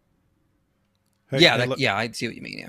Look at Claudio here. There's the guy who mocked the Trinity. 1 + 1 + 1 = 1. And look what he says here. Brother, why are you so angry? Is this the way to build a bridge to a religion which belongs to 1/3 of the world? What makes you think I'm trying to build a bridge to your stupid pagan nonsense religion that calls me the worst of creatures and orders you to violently subjugate me? Yeah, I wake up every day and I go, there's a religion out there that calls Jews and Christians the worst of creatures and calls for our violent subjugation and says, don't under any circumstances be friend with these guys unless it's to deceive them. I really want to build bridges with this religion. I just sit back, I really want to build bridges. Dude, shut up. I mean, notice, I'll make fun of your God. I'll make fun of your God. Hey, why aren't you trying to build bridges with my religion that causes me to act like a complete idiot all day? My goodness. Yeah, not only was his last message, he was making fun of our God. Yeah, he was he building a bridge with that 1 + 1? Yeah, and he was calling us sisters. Hypocrite. Yep, hypocrite. Now he's calling insults and hypocrites. Dude, you got dude. What is Dawah? You see what Dawah is, guys? I'll insult all day. Oh no, they're refuting me. Oh guys, I just want to build bridges. Why are we just building bridges? We're victims here. We're victims. Shut up, guys. We've heard all this. You want to build a bridge when you're winning. Yeah. You only want to build a bridge when you're winning, and when we're losing, which they want to insult. Dean's position on 1094. Woohoo! If you, a prophet, are in doubt about these stories that we have revealed to you, then ask those who read the scriptures before you. The truth has certainly come to you from your Lord, so do not be one of those who doubt. Okay, so first, you agree with me that the Quran here is using a conditional if, an impossible hypothetical to emphasize the point. Hypothetical. Do you wouldn't say that impossible, but it's a conditional. Why is it impossible? Did you see that? Do you agree with me that the Quran is using an impossible conditional? Possible. Yeah, so there's other sections where the Quran makes it clear that prophets did major sins. But then the Quran says impossible hypotheticals to emphasize this point. It doesn't, by the way. Yeah, but prophets can't commit major sins. How do you explain the satanic That's not in verses? the Sport. Quran. Yeah. He's Muhammad right. delivered the satanic verses. That's shirk. Not only did he commit shirk, he encouraged his followers to commit shirk and agreed with all the polytheists that they can all pray to 3 pagan goddesses. So Muhammad committed the worst possible sin there is. Where are you getting this idea prophets can't commit major sins? Your prophet committed the absolute worst sin. Yeah, and same with Abraham, and according to the Quran. Yeah, Yes. committed shirk. He's Intentionally calling lies. the son his Lord, And it's so funny seeing their explanations for that. And the moon, he called the moon and the stars. And the Yeah, sun. and they're like, oh, he was just mocking them. He wasn't actually he was play. It was play shirk. It wasn't actually real shirk. He was just So like, it's so funny because they love to say this, and like Chris said, there's nowhere in the Quran that says that prophets can't commit major sins. Nowhere in the Quran does it say that. Yeah, so And he it's just. impossible. Yeah, I think he was just saying, hey, Than's pretty new to this, and IP, he's only been dealing with this stuff for a couple of years, so they're not gonna really know if I just make up a bunch of stuff and roll with it. Yeah, great job. Yeah, great Than job. was already working on his script, The Bayesian Islamic Dilemma, during this, so it's like he was already knee deep in it. Mm-hmm. Oh yeah, and by the way, David, he's saying that doubt would be a major sin. So when the companions found out about the different ahruf, didn't that cause Ubay major doubt? Yep. So it's a major sin according to Dean, a major sin. Mm-hmm. And I guess when Muhammad thought that he was possessed after getting his first revelation, that was a horrible, terrible sin. And then when he repeatedly tried to hurl himself off a cliff, that was a horrible, major sin. Or maybe I guess Muhammad couldn't do horrible, bad sins, and therefore I don't even know what to think. Therefore, it's okay. It's okay to hurl yourself off a cliff. I don't know. But by the way, this impossible conditional, he thinks that by putting terms together and sounding clever that it exists. That discussion doesn't exist anywhere in the exegesis of that verse saying it's impossible. Yeah. I'm just saying. Yeah, it's and we can get into that too. Yeah, if you wanted to say like some Muslims have said, okay, yeah, but Muhammad didn't doubt. That's one thing. If you're saying this is using the form of the word that is the impossible conditional, okay. Sad that none of your commentators thought that, and here we are 14 centuries later when, once again, Dean responds, actually figures out what no other Muslims have ever figured out. Thank you, Prophet Dean. He says, if the Prophet fabricated revelation in my name, then we would have severed his aorta. But we know that the Prophet could never do that. The Prophet could never lie about revelation. So we know this is a common rrhetorical tool that the Quran uses. Wait a minute. Right? Didn't he say towards the end of his death that he feels his aorta being severed? Yeah, obviously we would disagree with that. I don't want to deviate from this, but the point is, he's like, you got me. You got me. We would disagree with this, even though it's exactly what our sources say. But we don't, as you can see, we don't care what our sources say. That's welcome to Islam. He was smiling. He found it funny that he knew. Oh, because he was hoping you wouldn't know. Yeah. Yep. Here we go. Yeah. So do you know the different words that are used between the Quran and the Hadith there? Was it abhar and watin? So one of them says abhar, the other one says watin. So these aren't the identical terms being used. I've been hearing this response for years. They're in the Muslim sources, you either have they're synonyms, and because guess what? We have aorta and we have life artery. You can call it either one. They mean the same thing. It's like saying, but we got two different terms, H2O and water. So we're talking about different things. Well, no, H2O is talking about water. It's like saying Superman and Clark Kent. Okay, you're talking about the same person there. It's like saying Samuel Clemens and Mark Twain. Yeah, that's the same person. Yeah, you can have different words for the exact same thing. As far as I recall, when I looked this up in the past, they're either treated as synonyms or one is a section of the other. One is a part of the other.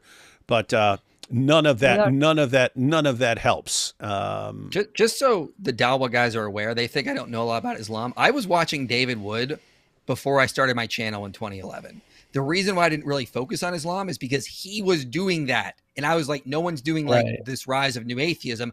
I will jump on that for the time being. Now that that's dying, I'm happy to go on more on an Islam kick. But like that, the idea that I'm just getting new to this stuff, if anything, I'm just refreshing stuff that I haven't looked up in years over the past 3 to 4 years now. By the way, if you want to show my screen real quick, I'll just go over this Abhar routine stuff real quick. And then it's really funny because he's saying that because there's two different words being used, they can't be referring to the same thing.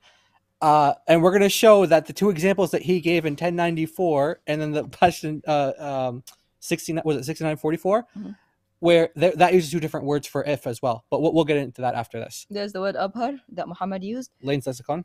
When he said that his aorta has been cut, that's in the hadith. There's the aorta here. That's the abhar part. And that's one of that's the wateen here, which is a synonym. The aorta. And it's funny because it even gives an example in the dictionary. Qata abhara. And look at how it's worded in the hadith. Which is what Muhammad said, exactly the same. And it means it severed his aorta. And this is from sunnah.com. And also they translated it as aorta. So they're all Muslims, by the way. And we have a medical dictionary that's English, Arabic, authoritative, modern, but we also have classical sources as well. But I just want to show you how it's used even today in Arabic. So we're zooming in on the page here. This is the page. We're zooming in on it. And there's at the top here in that medical dictionary, aorta, it lists al-abhar and al-wateen, which is, so they're synonyms. Yep. And then even another dictionary as well that is, again, it's modern, but you have both used there as well. So this whole impossible thing, we can cover that real quick too. So because sometimes most people will take a different angle and they'll say grammatically, like when this structure is used where it says fa'in, like that, so if, that this is the grammatical impossibility. So if this, when you say fa'in or when you say so if, this is grammatically an impossible condition. If you think that that's what that means, okay, let's use that same exact word in different verses in the Quran. Watch where you would get if you say it's impossible. Hang on, guys. Just to be clear, you heard it here, guys. When you have this formulation here, it's it's impossible. Talking about impossible. Yeah. Okay. Yeah. All right. Got that. Yeah. So the word you want to hear is fa'in. So whenever you hear us saying that or in, but we're gonna use fa'in as well because we're gonna the whole construction. So fa is just so. Yeah, fa just means so. So just think of in as in and out. In is what they think is the impossible if. Yeah. Here it says wa in kuntum ala safarin. If you are on a journey. So apparently it's impossible for anyone to be on a journey. Okay? And you cannot find a scribe, right? Then a security deposit should be taken. And if fa'in amina ba'dukum ba'da, if one of you trusts another. So no one can entrust another, according to according to Dee's response. No one. Hey, thank you, Dee's. You're offering powerful stuff. By the way, everyone paying attention. I hope you're getting the main takeaway that these guys will make up absolutely anything. They will lie. They do not care even slightly. They'll make up something, and they don't care what damage, what the fallout's going to be. They don't care. Oh, okay, this is saying that if Muhammad's in doubt, that he should go to the people of the book. Well, we don't want to go with that because that would obviously mean that the book is as good as gold and it's an authority over the Quran. We can't allow that. So we're going to say it's impossible. This is impossible. This is the language of impossibility. Okay, let's just look at how the Quran uses this. And it's complete nonsense and completely made up. But here's the thing. Do you think Dean will care even slightly? No, he knows his fans don't care either. They don't care. It is a community of lies being led by liars, and the community is made up of people who love to be lied to. And so if you lie, no one's like, oh my goodness, I can't believe you lied. Even, I mean, what's he doing? He's lying. Guys, think about it. He's lying about the Quran. He's saying this in the Quran means this when there's no way it means that. He's making stuff up, and Muslims don't care at all. This is crazy. Yeah. And so here's another example of it too. So if you guys ever hear a Muslim, here's 1094 again. If you guys ever hear a Muslim saying, in the Arabic, the construction demands that this is an impossible conditional, it's a counterfactual, it cannot actually happen in reality, then you want to go to verses like 2:83, and then we have another one here in chapter 5, verse 42, which says, it starts with, well, the part that we want to focus on is fa'in, but it starts by saying that they are avid listeners of falsehood, devourers of what is unlawful. So if fa'in they come to you, so it's impossible for people to come to Muhammad. But it's also impossible because for them to turn away, because it says, and if you turn away from them. Yeah, so it says judge between them or turn away from them. And it says, and if وَإِن تُعْرِضْ عَنْهُمْ, if you turn away from them, which means obviously he can't turn away. It's impossible. He's glued to them. He can't turn away from them. And it says here, وَإِن حَكَمْتَ, and if you judge. So it's impossible for Muhammad to judge. Judge between them with justice. So it's impossible for Muhammad to judge with justice. So it's impossible for them to come to him. It's impossible for him to turn away from them. And it's impossible for him to judge. Yeah. If that's the argument, that linguistically, grammatically, that this particular construction is impossible, which Muslims do argue this. I don't know if that's exactly what Dean was arguing here, but we're just in case, we want to throw that out there. Then here's a commentary on this. Al-Baghawi actually explains that there is something going on in the Arabic here, but it's not an impossibility. It's another form of rhetoric, which is, although it's addressing Muhammad in singular, that it's actually applying to anybody, right? Mm-hmm. Yep, so it actually means that the intended meaning is for others, which means if anybody is in doubt, they should go back to the people who read the scriptures before them. Anybody. Anybody. Okay? No one says this is an impossibility for the hypothetical. Like David said, they might say that Muhammad never doubted. That's okay. But they're not saying that the actual grammar, the grammatical construction actually demands it's impossible, right? And then here's another one here, where another Al-Wahidi says that the majority of scholars say that the address is Muhammad, the messenger, and then he said, but the intended meaning is what? It's for others who are in doubt. So but no, it can't mean it. It means that it's impossible for anyone to doubt ever. Yeah. It's not impossible because religion the scholars say you should go. Yeah, and no, by the way, remember how Dean was saying that, you have Watin and Abhar, these are two different words? Well, guess what? If you go to chapter 10, verse 94 and chapter 69, verse 44, these are actually two different words for if. Yeah. So the word for if that he quoted for the artery to be severed is law. When he was trying to say like this is an impossible, it's impossibility. So he's giving you an example with a different word. Yeah. He's trying to give an example. Now, in Arabic, this is the construction you would use if you're talking about an impossibility. But guess what? There are exceptions to that as well. So if you see the word law, which means if, when that's being used, that's the word you do want to use when it's an impossible. But guess what? There are even exceptions to that. And how do we know? Because we'll give you just two examples for that, just to show you that even if you use law, it doesn't mean that's an impossible situation. For example, here in Surah 9, verse 32, it says, وَلَوْ كَرِهَ الْكَافِرُونَ. So they try to extinguish God's light with their mouths, but God insists on bringing his light to its fullness. Even if the disbelievers hate it. So it's impossible for them to hate it. Impossible. It's not impossible. Yes, we love it. We love it. It's so great. And then this one's really funny. We're just pretending to hate it. Allah's just tricking you into thinking we hate it. And this one's a really funny example Surah here. 33, verse 52. Muhammad is talking about his lusts and stuff. He's saying, Prophet, you are not permitted to take any more wives, man. Stop it. Nor exchange your wives for Slow others. down, bro. وَلَوْ أَعْجَبَكَ حُسْنُهُنَّ. Even if these attract you with their beauty, which is obviously here means that it's impossible according to them. Yeah, so it's impossible for Muhammad to be attracted. By their beauty. But then because they're going to say, but it doesn't apply to your slave girls. So take more slave girls, just not more wives. Yeah, so you can have unlimited slave girls, but just not more wives. So obviously he's attracted to more women, but he's just not allowed to marry them, right? Well, I don't know. Maybe what he's really saying here is it's impossible for these women to attract you with their beauty because only Al-Zut can attract you now. Oh, that could be it. That's a good interpretation. Yeah. Oh yeah, and by the way, you remember how I just want to add this one more in there, then we'll stop sharing this. But remember how Dean was saying like we don't agree with that. Well, guess what? Islam QA agrees with that. They say that you can't disagree with it. There's no room for doubt that the poison affected his body and that he died from this. There's no room for doubt, according to the scholars. Yeah, they say he died as a martyr because he was poisoned by someone else. But remember, Dean was saying, we don't agree with that. We don't agree that Muhammad died. And what did they say for the word? My aorta. But why would they translate into English like that if that's not what I mean? Yeah. So yeah, that's all we wanted to share with that. Yeah. Yes. Fun stuff. All right, let's finish up this video here. All right. So I really don't want to deviate. So 1094 says, if you, O prophet, are in doubt about these stories that we revealed to you, first, I just want to agree that this is an impossible hypothetical. Then we can continue. Is that okay?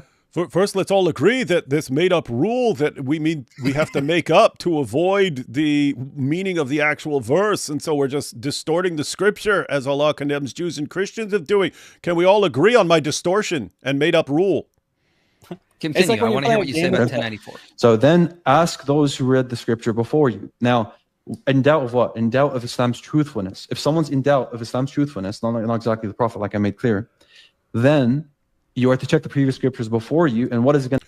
1 second. This guy keeps spamming the same stupid comment over and over again. Ali Kasha says, Apologetics Roadshow, Muslims ruled India, Spain, Egypt, 15 million Coptics until a few years, etc. Based on your wise interpretation, Muslims should have dealt with Christians. Why do they still exist? Well, what are you saying? That my interpretation is that Christians have to cease to exist according to Islam? They're called to be subjugated, which is exactly what happened in India, Spain, and Egypt. It's exactly what happened. You subjugated them. They become second-class citizens. What? Okay, we're talking about making a logic book. This would be a straw man if we're using logic, if we're breaking logic down. Straw man is where you make up something that your opponent is saying, and then you attack that. So David is saying that any time a Muslim gets power over a Christian, he will kill all the Christians. Where did I say that? Where would I be arguing that from? It's made up. You made up that's my position, and then you attack it. Ha ha ha ha! But Egypt and India and Spain refute this. My goodness, why is every single Dawah fan like this? Why? Why can't one of you say one thing that is factually correct and doesn't contain a logical fallacy? Once, ever. I don't know. It's weird, man. Anyway, go away. It's getting old. Getting old. Having to deal with all this stupid nonsense all the time. All right. Back to the video. Attest to what the consistent theme of the Quran has been. Chapter 7, verse 157. The prophets mentioned. So that's the point being said here. To the people of the book, to the people of the book that read the scripture that find him in there, basically, which is basically what I'm saying. Where does this verse say to find you mentioned in there? Yeah, so if you go to the early... Good point. Anyone who says, this is what it really means, it only means this, where are you getting that from? 100% of the time, they're just making it up. Guys, I mean, what is this? These guys make things up about their own book like it's a sport. Make up rules of grammar. You know, you guys thinking you're gonna love who he gets it from. You're gonna have a field day with who he gets this from. Okay, here we go. This commentary we have, Muqatil bin Sulaiman. No, where in the verse? Did he say Muqatil? Muqatil, yeah. Awesome. Oh, please go to Muqatil. He's one of our early sources on the satanic verses. Thank you, buddy. And yeah. Muqatil's a heretic that your traditions reject. You know that. We don't. Where does this verse say that? What? How does IP know about Muqatil, man? No, so Shafi says that these are lies attributed to him. So a lot of scholars are said to be heretics. Wait, okay, but that's not what. What's up? Wait, it's pretty well known. Go on. Yeah, we just want to say what did Shafi, according to As-Sayuti, what did Shafi actually say? He said, "Muqatil qatalahu Allah." He said, "Muqatil, may Allah fight and kill him, destroy him." So I don't know where Dean's getting that from, but according to As-Sayuti, Shafi said, "May Allah kill him." Yeah, he just says like, "Oh, Shafi said it was lies." It's like a term of endearment. Like, kill them in a nice, loving way. Like you generally kill them with believe love. they should be killed. Slay him with love. Verse says though, right? It's on the immediate context. Okay, great. So if Muhammad's in doubt about the revelations he's receiving, okay, what he's supposed to go to the people of the book to verify that they are in line, not just his prophethood, his revelations, generally speaking. So if he goes to the prior scriptures generally and he sees they're not in line, should he doubt? Yes. So again, like you agree with me, this is ambiguous. It doesn't make it clear what it's saying, right? Mm-hmm. No, I think it's very clear what it's saying. Thank you. That's funny. Do you agree? It's just like, yes. He keeps making up these rules. Like, do you agree with me on this? And you're like, no. No, he just said that if you go to Muhammad's revelations and they're not in line with the prior scriptures, he should doubt his revelation. He said yes. Yep. Game over. Islam is false, because when we go to the prior scriptures, they're not in line with the Quran. Therefore, we should doubt the Quran. Powerful stuff. All right. Only a few seconds left. Dean's position on 350 and abrogating the previous scriptures. So when Jesus says he's confirming the Torah and the Quran, but then he's also saying that he's editing material from the Torah. What? Where did he say he's editing material from the Torah? In his dreams. Is this where Hakikachu got this like insane argument? Yes, that's where he got it from. Hakikachu. What do you say to that? What do you say to So, that? are you saying that Jesus is abrogating the Torah? Yeah, the abrogation, corrections, modifications. Okay. So the Quran would need to say that about the gospel as well, or about the Torah. It doesn't do that as much. Hey, 1 second. Hey, this is the same guy who just said, "What? How can you explain that Christians haven't been completely exterminated?" And here he says, "Brother, you are really angry, man. Since your visit to Satan Yahoo, you really jumped to the next anger level." Yeah. Sorry, when I read that, I thought he was just calling Yahoo the Satan. Yeah. Like the so I apparently have met Satan Yahoo. Don't recall that ever. And that I'm really angry since my visit that I've never visited. And I jumped with 2 M's to the next anger level. Yeah, guys, if you go back 5 years ago, I was just like, I didn't have any problem with guys just constantly lying and making stuff up and lying about God and leading people astray to hell. Yeah, I didn't have a problem with any of that. Anyway, dude, I told you to go away with this nonsense. You didn't. You're still posting stupid comments. So sorry, but now you're gone. And by the way, in your ignorance, Ali, Kasha, in your ignorance, you actually just called Yahweh Satan. You don't see that they just quote these things because they learn from people like Daniel and other, or like Nick Fuentes or whatever. This is actually calling Yahweh Satan. So he just blasphemed God to this high level. He doesn't even know what he's doing. He's just throwing in these random words. Very dangerous for you, man. Anyway, that was the end of the video. Let me back it up because it was only a few seconds long. But this 350. Yeah, that was it. So when Jesus says he's confirming the Torah and the Quran, but then he's also saying that he's editing material from the Torah, what do you say to that? Doesn't say it. So these response just made it up again. And now he's lying about what the Quran says Jesus did. And how do you respond to this thing that I made up? What has he said in this video we watched that isn't completely made up? And this is Dawah, guys. This is Dawah. This is every Dawah guy you run into. Let me make up 50 things in order to keep you from arguing against this completely idiotic thing my God said. Are you saying that Jesus is abrogating the Torah? Yeah, the abrogation, corrections, modifications. Okay. Corrections and so modifications. The Quran would need to say that about the gospel as well, or about the Torah. It doesn't do that, is my point. These guys, they don't care. They don't care. Mm-hmm. You're dealing with compulsive liars who lie even about their own book, people they say they respect. They're just days. You got problems, man. I mean, we've interacted. We've watched more of your stuff than we have from Orthodox Lips. But dude,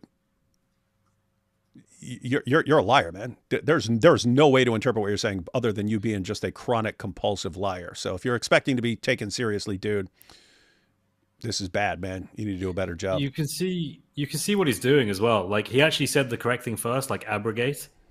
And then he's like, oh, that doesn't quite get where I want to go. So I'm just going to say, I'm going to make it up. Yeah. And then he just adds things to make it more in line with what he's trying to get to. And it's like, dude, you're changing your own Quran on the fly. All right. And by the way, if abrogation means editing and corrupting, that means you guys know what that means. It means the Quran's because the Quran, verses of the Quran abrogate other verses, and therefore they're corrupt. Therefore, the Quran is corrupt. Thank you. Good job. Does Dean Response care at all that he just proved the corruption of the Quran? Not even slightly, because it doesn't matter in Dawah. Oh boy. All right, guys, we've been on here for a while. If anyone needs to cut, I want to go through the super chats. But if anyone want to cut out, soon. Okay. Yeah, I get it ready for my stream, which is in an hour and a half on my channel. Well, go ahead and share. Go ahead and share any final thoughts you have, and then you can go ahead and cut out, and I'll go through super chats. Yeah, I mean, I don't know, man. I just every time I'm dealing with the Islamic dilemma, I'm so blown away by how bad the responses are. I mean, and you saw the circular reasoning there with him, and Fan has only been studying the Islamic dilemma for a few months, and he was dominating this conversation. Like, it's not hard for Christians to learn this. It's insane how easy it is to debunk Islam. I was just in Omaha. I gave a presentation on the Islamic dilemma. The first person I caught on stage was able to present it in a coherent fashion. Like, that was him learning it on the spot in the audience for like 30 minutes. And I called up, I pretended to be a Muslim. He was able to just run the Islamic dilemma quite easily. So, man, it's insane how easy it is to debunk Islam. But yeah, David will be on my channel, in an hour and a half, and we will stream on Myron Gaines blasting away at Muslims and attacking Islam. Not in a Zoot sense, though. Not in a Zoot sense. Yep.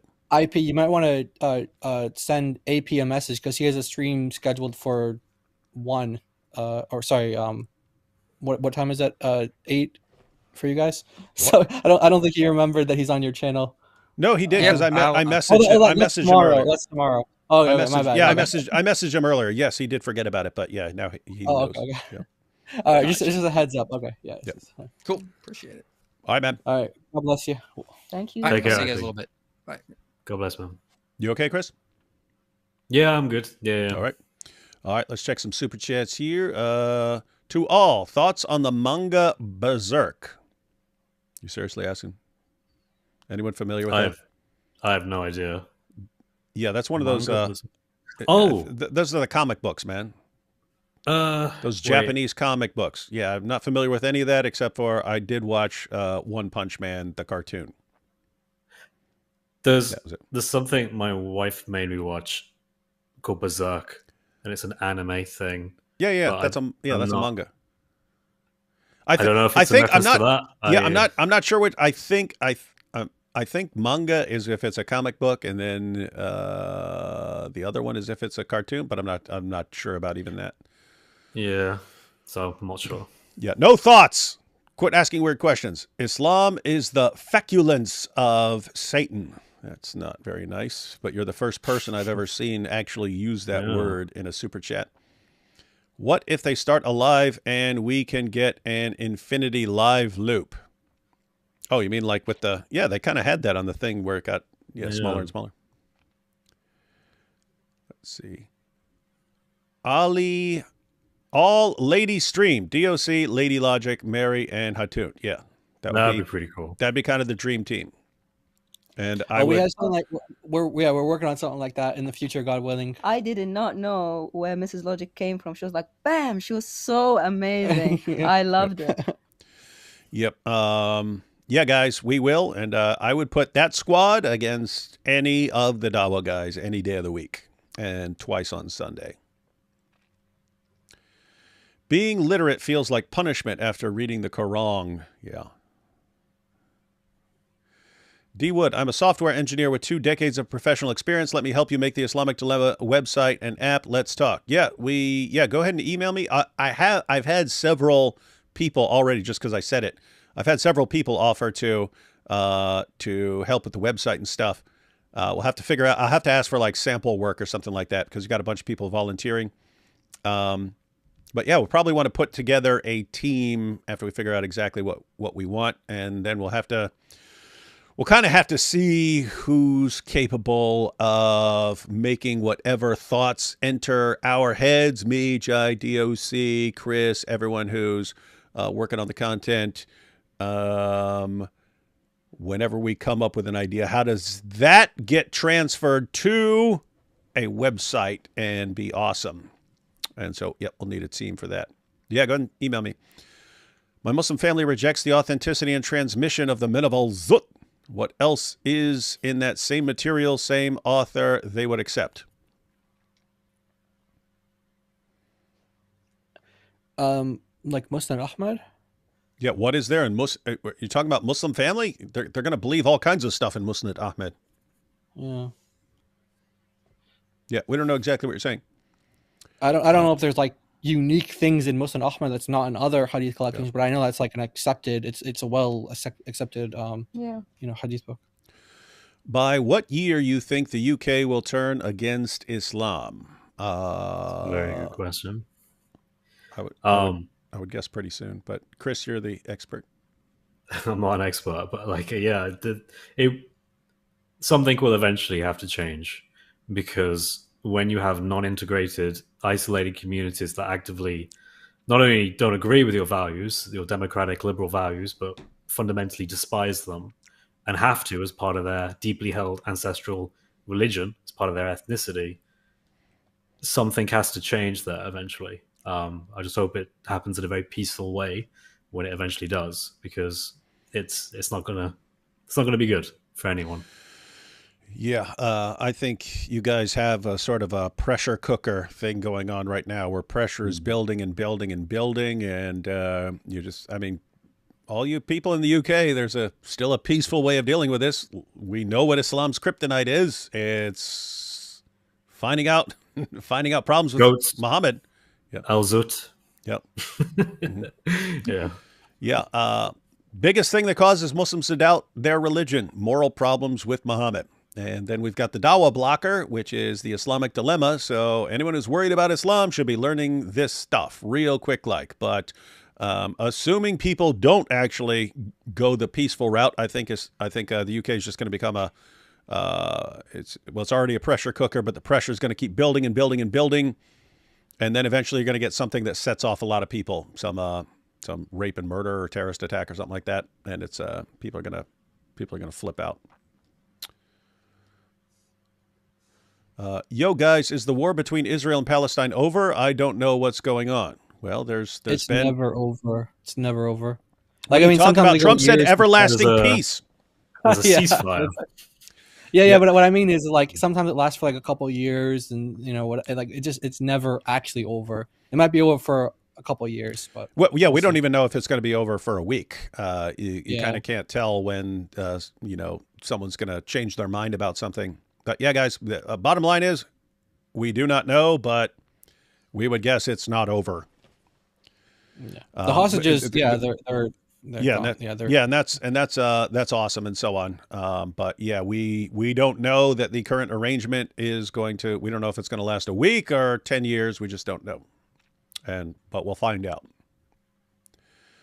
God bless yous. May there be a continuous refilling of your cups that overflows into the hearts and homes of the non-believers. Jesus is God. Amen. Amen. Thank you. Amen. Dees has his nuts, so Orthodox has followers. Talking about the groups there. Dees, he has, so you got Dees responds, and his followers are called the nuts, the Dees nuts. And then Orthodox has his followers. I don't think that one's gonna catch on. Followers.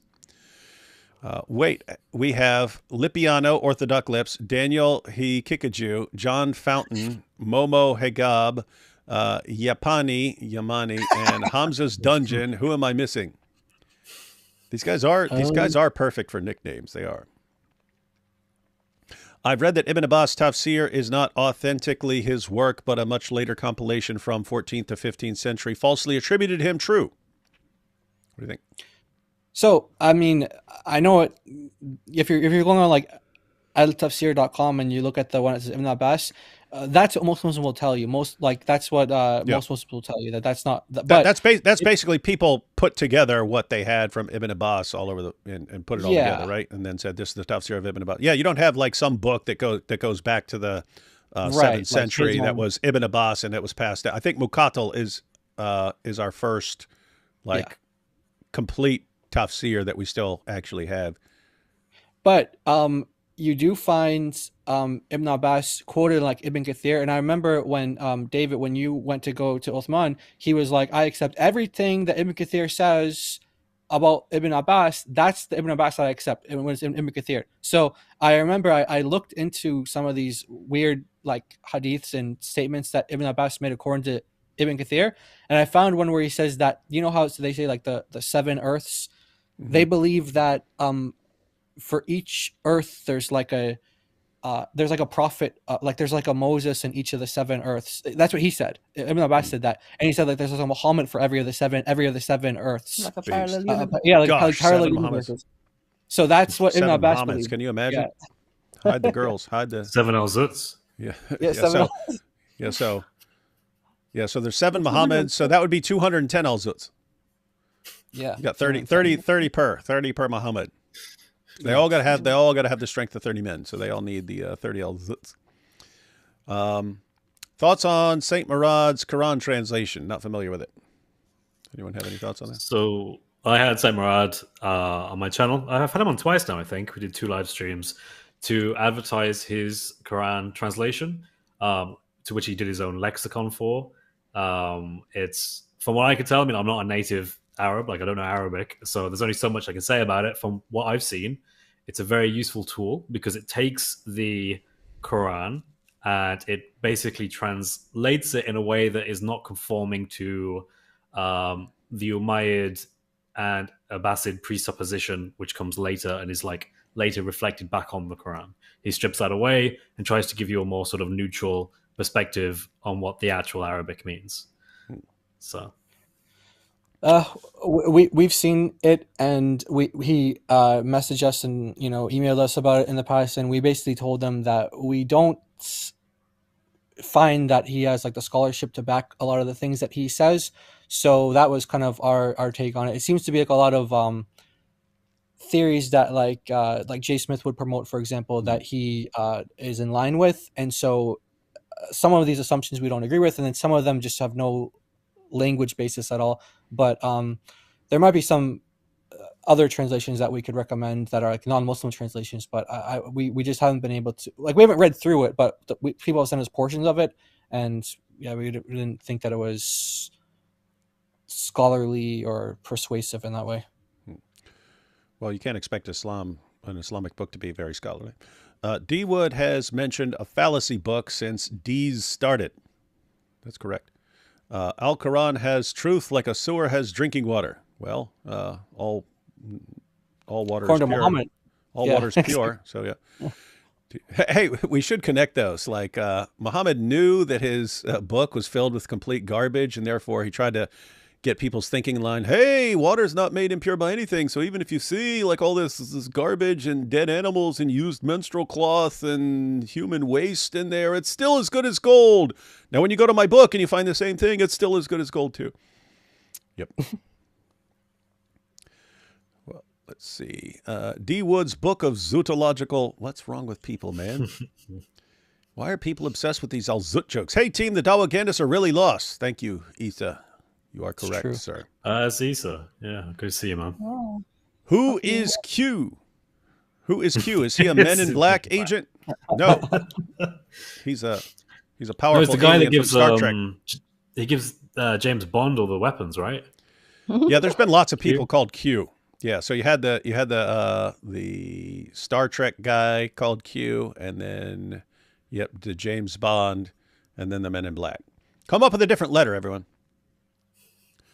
Do any Christian apologists bring up the Shroud of Turin? No, not ever. The scientific evidence supporting the Shroud brought me to faith in the resurrection. Yeah, Gary Habermas. Go with that. Muslims don't seem to understand that their metaphysical commitments create a biconditional between Islam and the Quran. What does that mean? Translate that for us, David. Biconditional. I'd have to. Yeah, so a conditional is like if this, then this. Biconditional is like either way. Like you can go if this, then this, or like if that, then that. Yeah. I'd have to think about what this means. Biconditional between Islam and the Quran. Yeah, I'd have to think about that. Okay. The stark differences in how various da'wah groups respond to the Islamic dilemma indicate that there is no single coherent solution within Islam. That's right. Correct. That's because there isn't. Yeah, and I mean, think if they had one good response, if they had one like halfway plausible response, I think they'd all be rallying around it. And yet they're all going, no, yours is wrong. No, yours is wrong. No, yours is stupid. No, yours is stupid. But yours is even stupider than mine. No, yours is the stupidest. Oh, see? There is no Islamic dilemma. God bless you, Dileminators. Giant DOC, what parts of Arabic grammar would you say are most twisted by Dawahgandists and best for us to learn prepositions like pray to versus pray for, anything else particular, everything, ha ha. Yeah, I guess the vocabulary would be a good place because they'll say like the word makar doesn't, it means to plot, it doesn't mean to deceive, or like the example there, to pray. Sometimes I won't even grant that it means pray. That was a rare slip of honesty accidentally from Muhammad Hijab in the debate with David Wood. And other words. So yeah, if you wanted to just like get some vocab, we thought about this before, like how would we present, like if someone wanted to learn like just basics, but enough to like be able to bust dawa guys, like what would you need to do? And we've thought about like just putting like a vocabulary list together, and that might be the most effective way to kind of combat that. And we'll put like dictionary entries and stuff like that to go along with it, like the top 10 words that dawa guys lie about in Arabic or something like that. I would say as soon as they say the word Arabic and rule, check everything. Yeah. Say, okay, give me the evidence for it so I can check with my Arab friends. That's a good principle in general with these guys, since they're compulsive liars. Anything they say, I need a source and I need evidence for that, because you guys are the biggest bunch of liars the world has ever seen. That's right. And even when they give sources, like you saw, you saw pause. Yeah, I would say pause. I'm going to read what you just tried to show me, because I know you guys will say, oh, here's the source, and then it doesn't say what you're saying it says at all. And this is just, and what's amazing is they'll get mad if we all start demanding it, but you brought this on yourselves.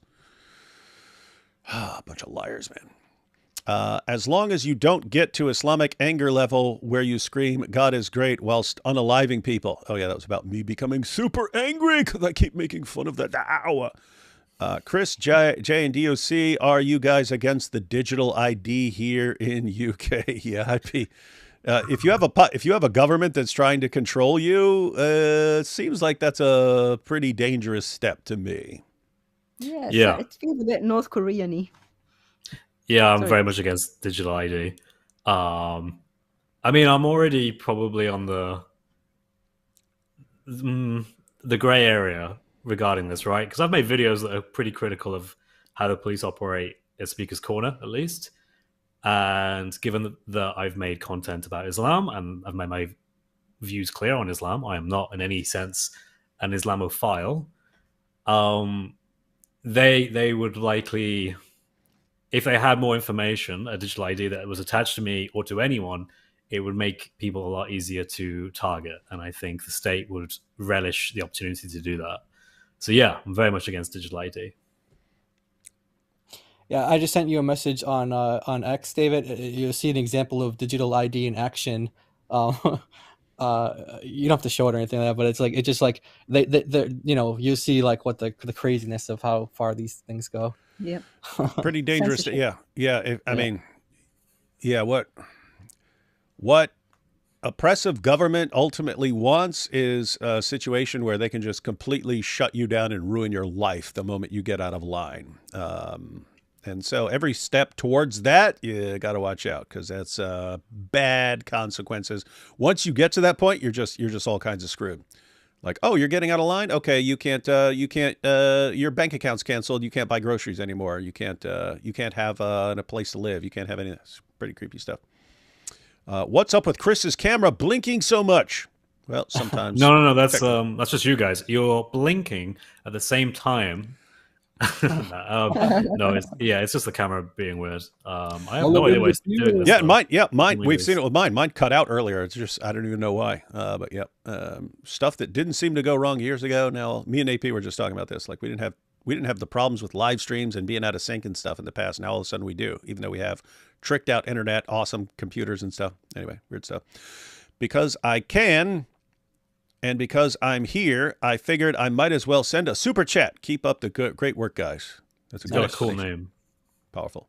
Youth Pasta. Youth Pasta. Yeah, Youth cool Pasta. Have you guys considered speaking to Charlie Veitch? The guy takes zero BS from the Stone Lickers. I've heard the name. I'm not familiar with that. The only young Bob knows about Charlie Veitch. I think he actually met him. Actually, yeah, I know he's met him. I've seen a few of his videos. He's a guy that kind of like goes around and he's very provocative and open, and he says things out loud. and that tends to get a crowd. And there's lots of video. I think he knows martial arts or something. And there's videos of like people in masks coming up to him, and he just like knocks them clean out. But yeah, he's an interesting guy. Oh yeah, I've seen that guy. Yeah, I've seen that guy. Yeah, I've seen that guy. Yeah, you seen like the guy with the hoodie and mask coming like up to him, Antifa and he's telling him, equivalent. "Don't come." That's it. Yeah, and he's like, "Don't come near me, don't come near." And then he like karate chops him and then swipes his leg, and he just goes flying. I saw him like kick some guy in the chest because he a Muslim was like put a mask on and he like took a stone, like he was gonna hit him with a stone or something, and he like karate kicked him or something like that, and the guy like so that's that guy. Okay, I have seen that guy. Yeah, I have seen him. Coming from God Logic's Live, got El Zutid. Oh, hi everyone. That's what happens. That's what happens. Oh, what happened to his life? Maybe he was on the problems you were just talking about. Maybe. Yeah, I don't know. The Lamb Apologetics, so he's the one who brought up biconditional, so he's explaining himself here. I'm saying they don't understand why their arguments are circular. They think that using the Quran to prove Islam true is fine, not knowing they're a binary conditional, if and only if, vice versa. I'd have to think about that as far as like describing it as a biconditional instead of as just saying circular. So yeah, I'll think about that. And David, I just sent you my first paper extending the dilemma to the most prominent post-Christian restorationist movements. I hope you would give it a read. I cite you as inspiration. Yeah, I'll check it out. Yeah, it's interesting. There is more stuff on that's important for the Islamic dilemma than I've realized. I mean, we mentioned earlier in this that we just ordered a book and Chris already had it and so on. So anyway, there's interesting stuff out there. All right, guys. Final thoughts on anything or anything you want to share with anyone? Yes, Islam is false and Jesus is Lord. That was the latest edition of the Dawah gangs. That's true. That's true. And we're gonna have a live call-in show on Saturday. Yeah, God willing, we're gonna be doing that regularly every Saturday. So yeah, we have been doing it every Saturday. Check it out, guys. Check it out. Yeah, guys. So any of you Muslims who are watching who are like, no, if I could just call in, I would humiliate them. You have an opportunity Saturday, Giant DOC's channel. Chris, final thoughts? Anything? Oh, it's a great time to be alive. There are so many reasons not to be a Muslim that it's becoming difficult to count them. But we do know one of the best ones, and that is the Islamic dilemma. We know, as we've been banging this drum for a while now, Islam is not coherent. It confirms things that it also contradicts. Then people add stuff like, no, it's changing them intentionally, but we can't prove that. It's not in the Quran. We're doing bid'ah 24 hours a day, trying to get out of this mess. We've brought in this guy called John Fontaine out of nowhere. Hopefully he can solve it. And if he doesn't, then we've got to rely on Dean and Orthodox, but it doesn't look like they're getting anywhere. So I'm very grateful that I'm not a Muslim, that I follow the true Jesus, the one that is written about in the true Injil that we do have and has been preserved, as the Quran says. I'm very grateful that I follow that. And I encourage Muslims to think long and hard about whether or not they want to follow Muhammad or if they have a better example in our Lord Jesus Christ. Oh, and I'm also writing a book on the Islamic dilemma. I feel like I have to say this, like I have to do self-promoting.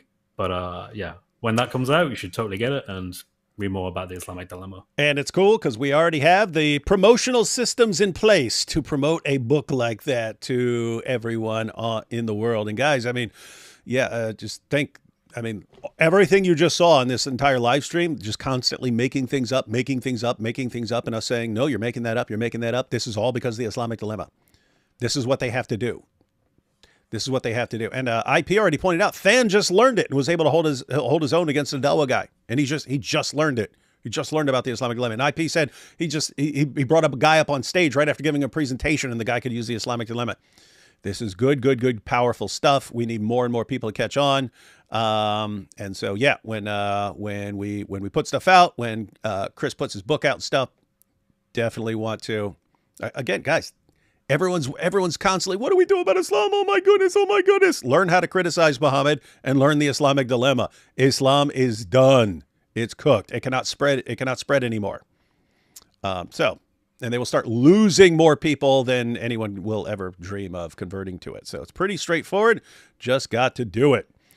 And final super chat. Why don't criticize Islamists on the corruption of the Quran? Oh, we do. Avery mentioned, I follow pre-Uthman, uncorrupted Quran. Ha, I call it the real deal. Yeah, no, we do that. We do that. We just have to do it more because that seems to be the only time they get the point is when you take their exact same argument and reasoning and use it against them. Then suddenly they see the problem. Suddenly they see the problem in the reasoning. So, yeah, we'll definitely be using that stuff.